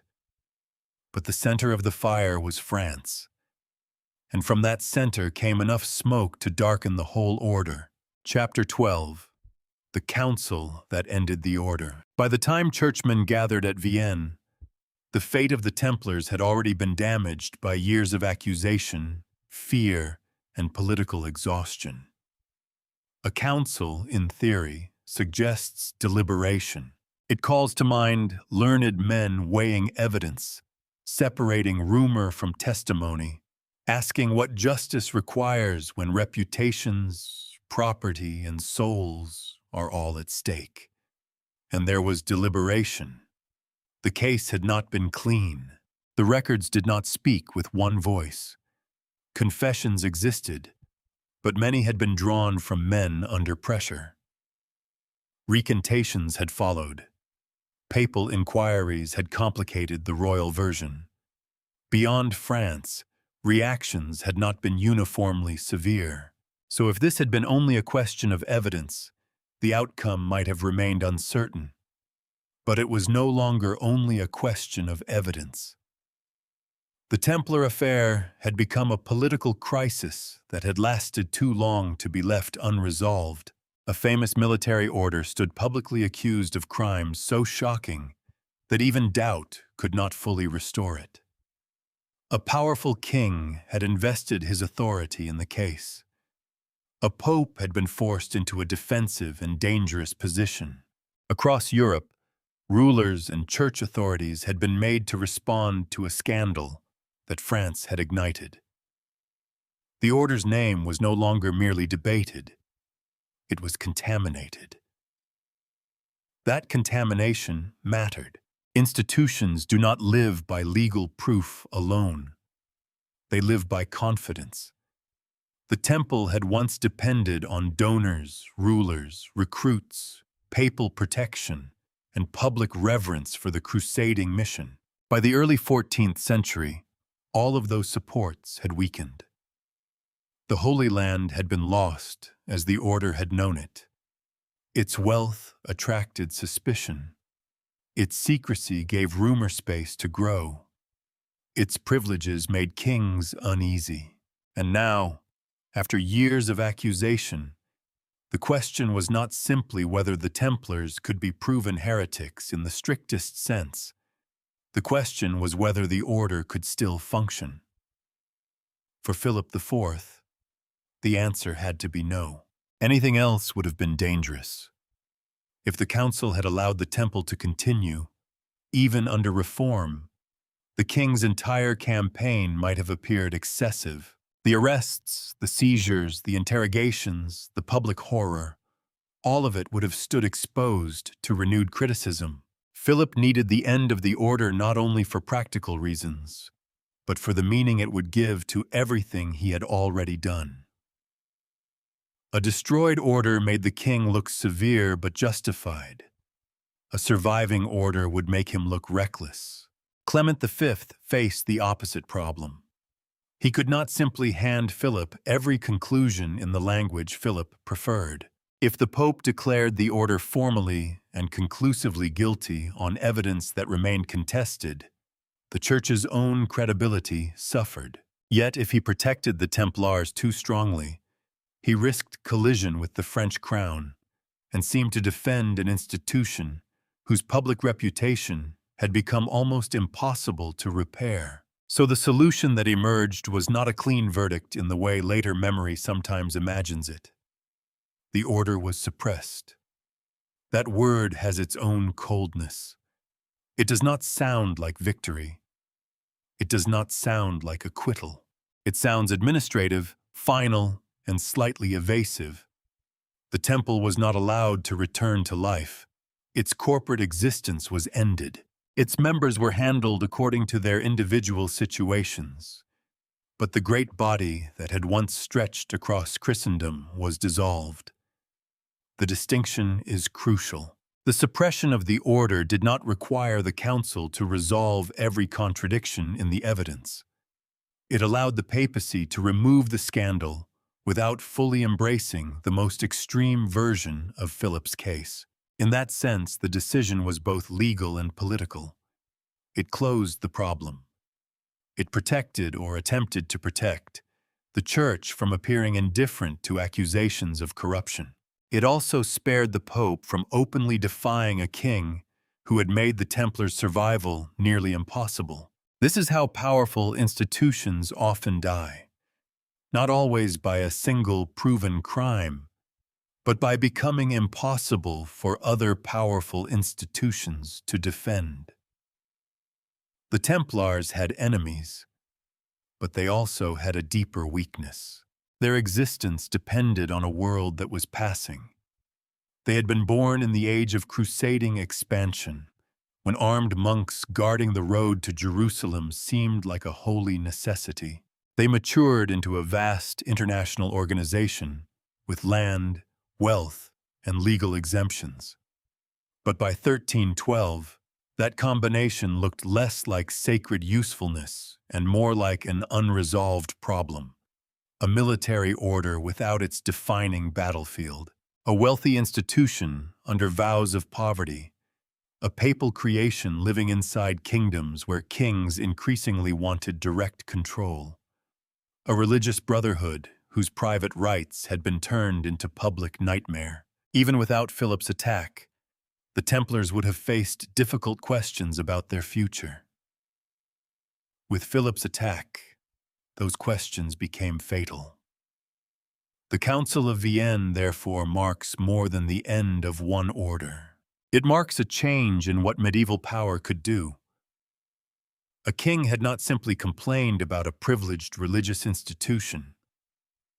He had forced the church to confront that institution under terms he had largely created. He had used accusation as strategy, confession as leverage, and public scandal as a form of pressure. The papacy still acted. It still issued the formal decision. But the ground beneath that decision had been prepared by royal force. That is why the council feels less like the calm conclusion of a trial and more like the final page of a crisis management file. There were still doubts. There were still men who had denied or withdrawn confessions. There were still questions about torture, inconsistency, and political motive. But doubt did not save the order, because doubt is not always strong enough when authority wants closure. A scandal can reach a point where leaders decide that uncertainty itself is intolerable. The living institution becomes more dangerous than the unresolved evidence against it. In that sense, the Templars were condemned not only by what they may have done, but by what they had come to represent. To Philip, they represented wealth beyond easy command, privilege beyond royal law, and a convenient spiritual threat. To Clement, they represented a papal burden that could no longer be carried without risking greater damage. To many observers, they represented a confusing mixture of crusading memory, financial power, and whispered scandal. The council ended the order because too many powers found its continued existence unbearable. And once that decision was made, the old temple ceased to be a living institution and became something else. A memory, a warning, and eventually a legend. That transformation may be the final irony of Vienne. The council tried to close the case. It gave Christendom an official answer, a formal end, a way to move forward. But because the evidence remained contested, because the process had been so political, because the accusations were so extreme and the motives so tangled, suppression did not erase doubt. It preserved it. The Templars disappeared from law. They survived in suspicion. Chapter 13, Who Really Profited? When the temple was suppressed, its wealth did not vanish. That sounds obvious. But it is the point where legend often takes over. Stories prefer a hidden treasure. Gold hurried through a night road. Ships slipping away from a harbor. Secret vaults opened only by men who knew the correct sign. Such images are hard to resist. They give the destruction of the Templars the shape of a riddle with a glittering answer. The real aftermath was less romantic, and in some ways more revealing. The Order's property had been made up not only of coins, jewels, and portable treasure, but of land, buildings, rents, farms, mills, rights, debts, animals, tools, and legal claims. Much of its wealth was slow wealth. It grew out of harvests, leases, local obligations, and the steady work of administration. To profit from that kind of wealth, one had to do more than find a chest. One had to control records, courts, transfers, and people. That was exactly the sort of world Philip IV understood. In theory, much of the Templar property was meant to pass to another military religious order, especially the Hospitallers. This made sense on paper. The goods had been donated for the defense of Christian causes, not for the personal enrichment of kings. If the temple no longer existed, its resources could be redirected toward a similar holy purpose. That arrangement also allowed the Church to present the suppression as something other than naked confiscation. But the path from theory to reality was not clean. In France, royal control had already touched the property before final settlement. The king's officers had seized, guarded, inventoried, and managed Templar assets from the first shock of the arrests. Expenses were claimed. Debts were complicated. Local arrangements had to be untangled. Property did not simply float from one holy order to another in a pure legal ceremony. It passed through hands, offices, negotiations, delays, and opportunities. Whenever wealth moves under pressure, some of it changes shape. That does not mean Philip personally pocketed every Templar field and vineyard. The picture is subtler. The crown gained through access, leverage, temporary control, cancellation, or manipulation of obligations, administrative fees, and the political advantage of deciding how the transition would unfold. Some assets may have eventually ended up where church policy said they should go. But the king had already extracted value from the crisis by making himself indispensable to the handling of it. Power often profits before the accounts are closed. This is why the question, did Philip do it for the money, needs careful handling. Yes, financial gain was real. It would be strange to deny it. A cash-strained king attacked one of the wealthiest privileged institutions in his realm, seized its assets, and shaped the settlement of its property. That is not coincidence without meaning. But money alone does not explain the full victory. Philip also removed a body that had stood partly outside royal control. The Templars' land, privileges, and financial network had represented a kind of alternative authority inside France. Once the order was destroyed, that authority could not simply reassemble itself. Even where property was transferred to another religious order, the old temple's particular structure, loyalties, leadership, and reputation were gone. A living institution had been converted into an estate problem. That conversion was itself a profit. A troublesome power had become paperwork. There is a difference between seizing treasure and breaking an institution. Treasure enriches the hand that takes it.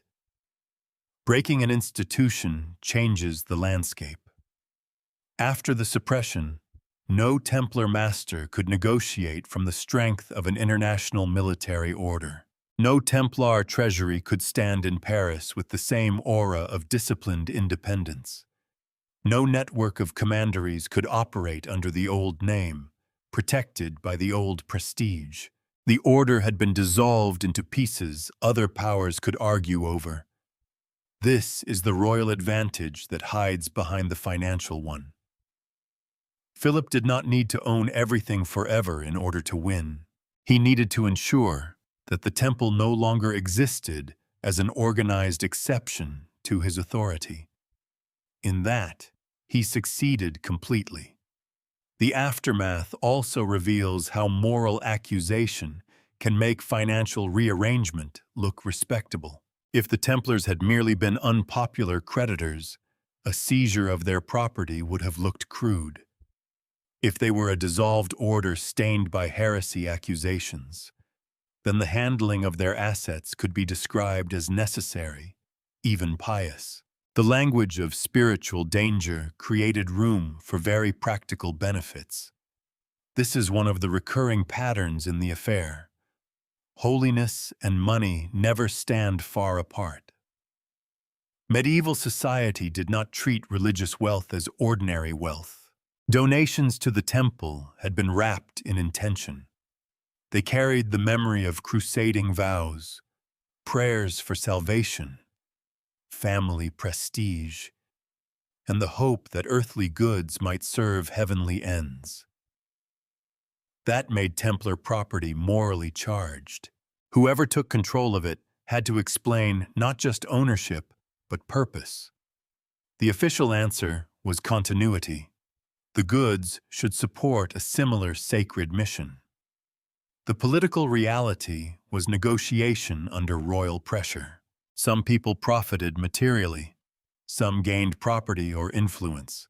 Some cleared obligations or improved their position in local disputes. The Hospitallers, where they received former Templar assets, inherited not only resources, but also administrative burdens and controversy. The Crown, meanwhile, benefited from the weakening of an old rival structure and from the opportunities created by managing the wreckage. The spoils were therefore not a single pile. They were distributed through systems. That makes the aftermath harder to dramatize, but more important to understand. The destruction of the Templars was not like robbing a fortress. It was like dismantling a corporation, a religious network, a landed estate system, and a financial service all at once. Every piece had to be claimed, justified, transferred, or absorbed. The profit lay partly in the property, partly in the debts, and partly in the precedent. And precedent may have been the most valuable of all. Philip had shown that even a papally protected institution of international reputation could be attacked if the crown could frame the attack as moral necessity. He had shown that secrecy could be turned into suspicion, suspicion into prosecution, prosecution into seizure, and seizure into a new political reality. Future rulers did not need to copy every detail to understand the lesson. Sacred privilege was not invincible when royal power could command law, fear, and public accusation. The Templars' fall also warned other institutions that wealth could become dangerous when it lacked sufficient political protection. Piety might attract donations, but donations attracted notice. Exemption might protect an order in one age, but provoke a crown in another. The same privileges that once allowed religious bodies to serve great causes could later make them appear intolerable to kings building stronger control. So who really profited? Philip profited, though not always in the simple way legend imagines. The crown gained resources, relief, leverage, and a public demonstration of authority. Other institutions gained pieces of the former temple's material world. Local actors may have gained through opportunity and confusion. The Hospitallers gained property, though not without complications. The Papacy may have gained a way to close a scandal, but at the cost of looking pressured into surrender. And the Templars, of course, lost almost everything that made them the Templars. Their houses might remain. Their fields might still be harvested. Their documents might survive in archives. Their property might continue to generate income under another name. But the order's identity, the living bond between its vows, symbols, hierarchy, and memory, had been severed. What could be transferred was not what had made the temple powerful. Its body could be divided. Its soul as an institution could not. That is why the aftermath feels so unsatisfying to anyone searching for a single hidden beneficiary. The answer is not one man walking away with the treasure. The answer is a whole system of power learning how much could be gained when a sacred institution was first made frightening. then made leaderless, then made available. Chapter 14. The Last Fire of Jacques de Molay. Jacques de Molay had lived long enough to watch his order become unrecognizable. He had been the last Grand Master of the Knights Templar, a title that once carried the weight of crusading memory, papal privilege, and military honor. By the time he stood near the end of his life, that title had become something else: evidence, burden, accusation, and ruin. The order he led no longer existed as a living institution. Its houses had been seized or transferred. Its brothers had been scattered, imprisoned, judged, reconciled, or condemned. Its name had been dragged through courtrooms and sermons until even those who doubted the charges could no longer hear Templar as an innocent word. For years, de Molay had been caught inside a process larger than any one man. He was not the only Templar who mattered, and the tragedy of the order should not be reduced to a single dramatic death. Yet history often needs a final image, and de Molay's execution gave the affair one. It turned a legal and political catastrophe into a scene that could be remembered. The old master, the public place, the reversal, the fire. In 1314, after years of proceedings, Jacques de Molay and another senior Templar, Geoffroy de Charnay, were brought to face final judgment. The official expectation was that they would accept the outcome, confess their faults, and live out their remaining days under punishment. That would have suited the authorities. It would have left the order dead, the leaders contained, and the public story mostly stable. But de Molay did something more dangerous. He withdrew from the role assigned to him. Rather than quietly confirm the disgrace of the temple, he proclaimed, in effect, that the order was innocent of the worst charges laid against it. Accounts differ in detail, and we should be cautious about the exact words later tradition puts into his mouth. Famous final speeches often grow in the telling, but the essential act is clear enough. He recanted, and by doing so he placed himself in immediate peril. In a heresy case, recantation was not a harmless correction. A man who confessed, received judgment, and then publicly withdrew that confession could be treated as relapsed. The legal consequences were severe. Mercy narrowed. The system that had extracted words from him now punished him for trying to take them back. This is one of the cruelest ironies of the Templar affair. Speech under pressure helped destroy the order. Speech against that pressure helped send its last master to the flames. Philip IV moved quickly. De Molay and Geoffroy de Charnay were burned in Paris. The execution was not only punishment, it was closure by violence. A long, messy, contested case ended in a form no one could easily debate in the moment. Fire consumes the body. It also tries to consume argument. It says, with terrible simplicity, that the time for explanation is over. But history did not obey. The death of Jacques de Molay became more than an execution, because it seemed to gather every doubt of the affair into one human figure. If the Templars were truly guilty, in the full sense claimed by their enemies, why did their last master die insisting otherwise?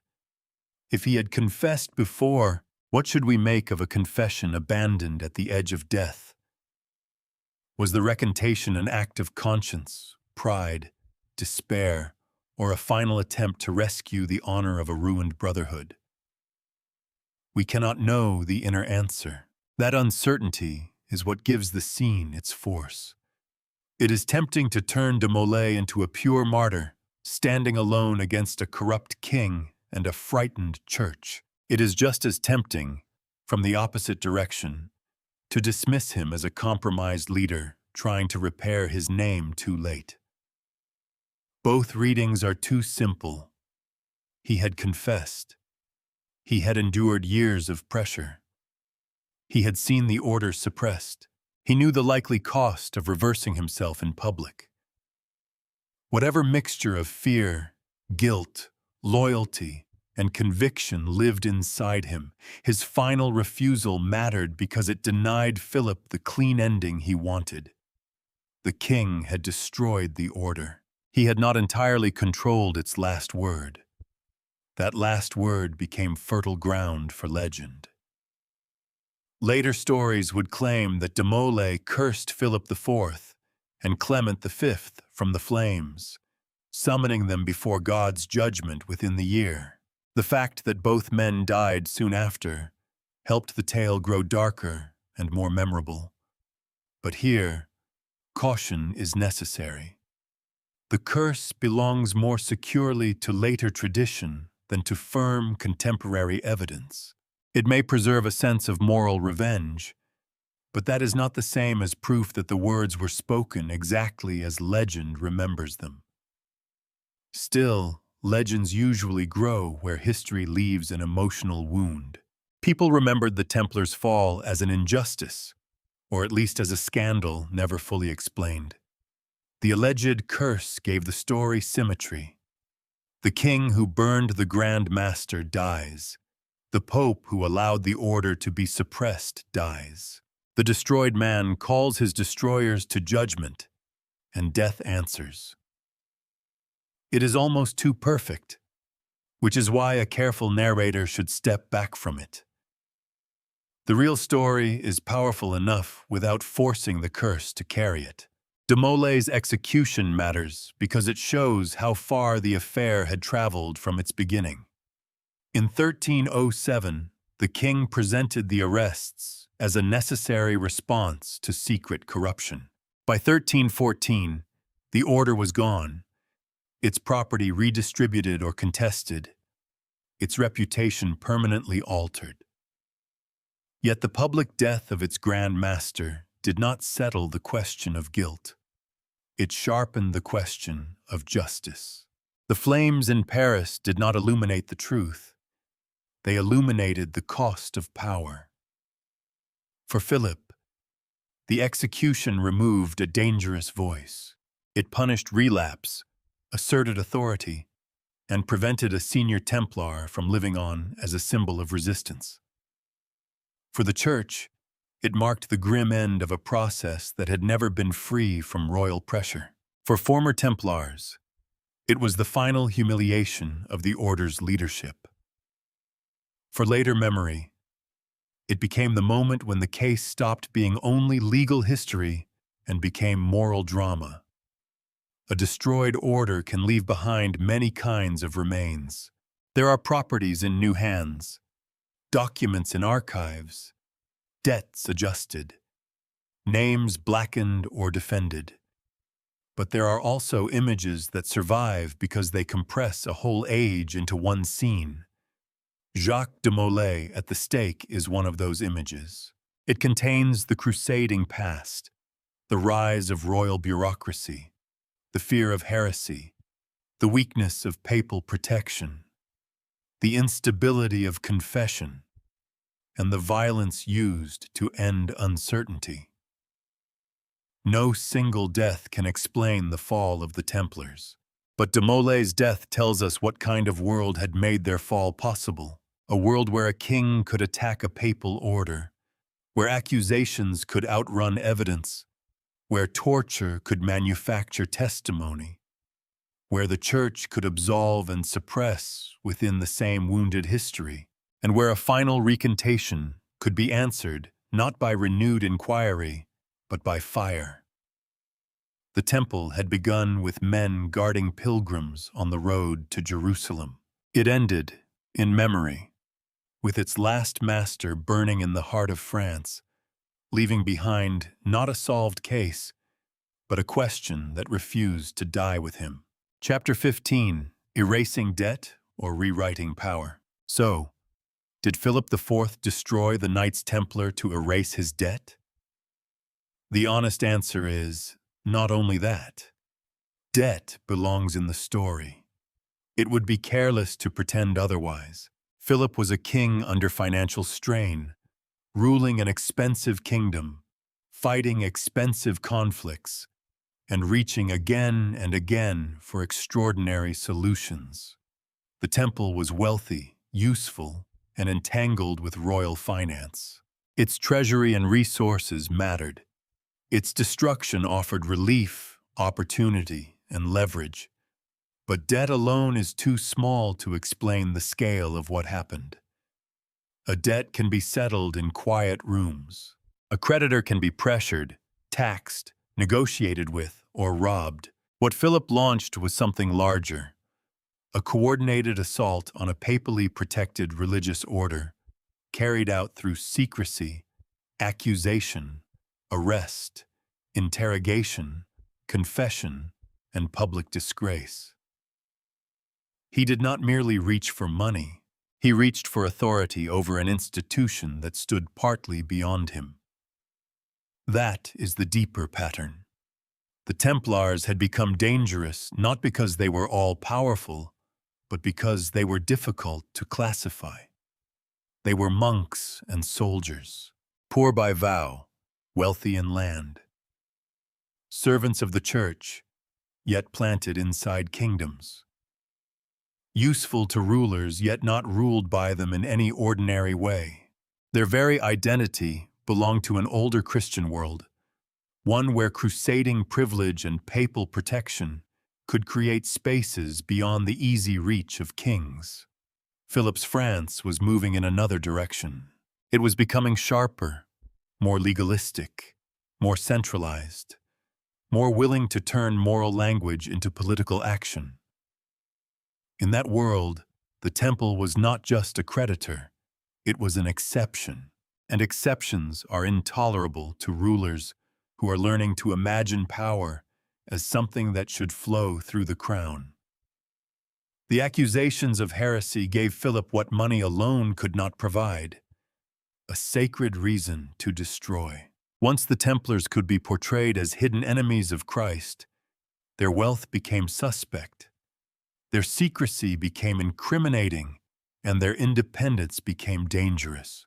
The language of faith transformed a political target into a spiritual emergency. That was the brilliance of the attack, and its darkness, because the evidence never became as solid as the punishment. Confessions were extracted under pressure. Many were later withdrawn.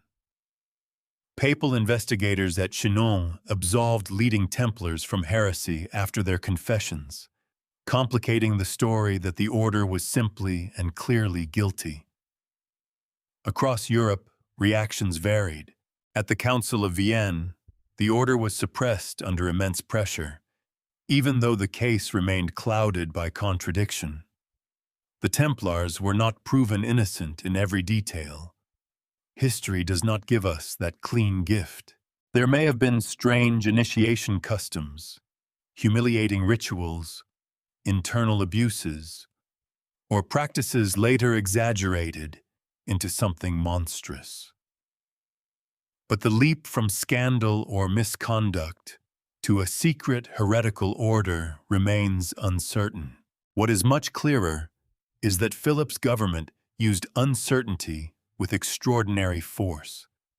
The final lesson is not that money corrupts everything, though it often bends more than people admit. The lesson is that power becomes most dangerous when it can make its appetite sound like virtue. Philip did not need to say, "I want their wealth." He could say, "I am defending the faith."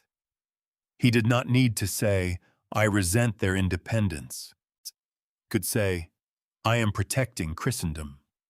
He did not need to say, "The crown must control what it cannot tolerate." He could say, "Justice demands action."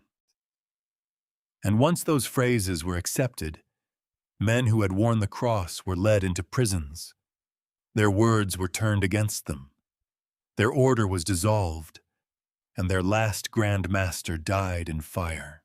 The mystery of the Templars survives because the case sits at the meeting point of several truths. Philip needed money. He wanted control. The papacy was weakened. The order was vulnerable. The accusations were useful. The evidence was damaged. The punishment was final. No single motive explains it, because the act itself fused several motives into one. That is what makes the fall of the Knights Templar more than a medieval scandal. It is a story about what happens when debt, fear, law, monarchy, and sacred authority are made to speak with one voice. And on Friday the 13th, that voice spoke through sealed orders in the dark before dawn. By the time Europe understood what had happened, the road back had already been closed.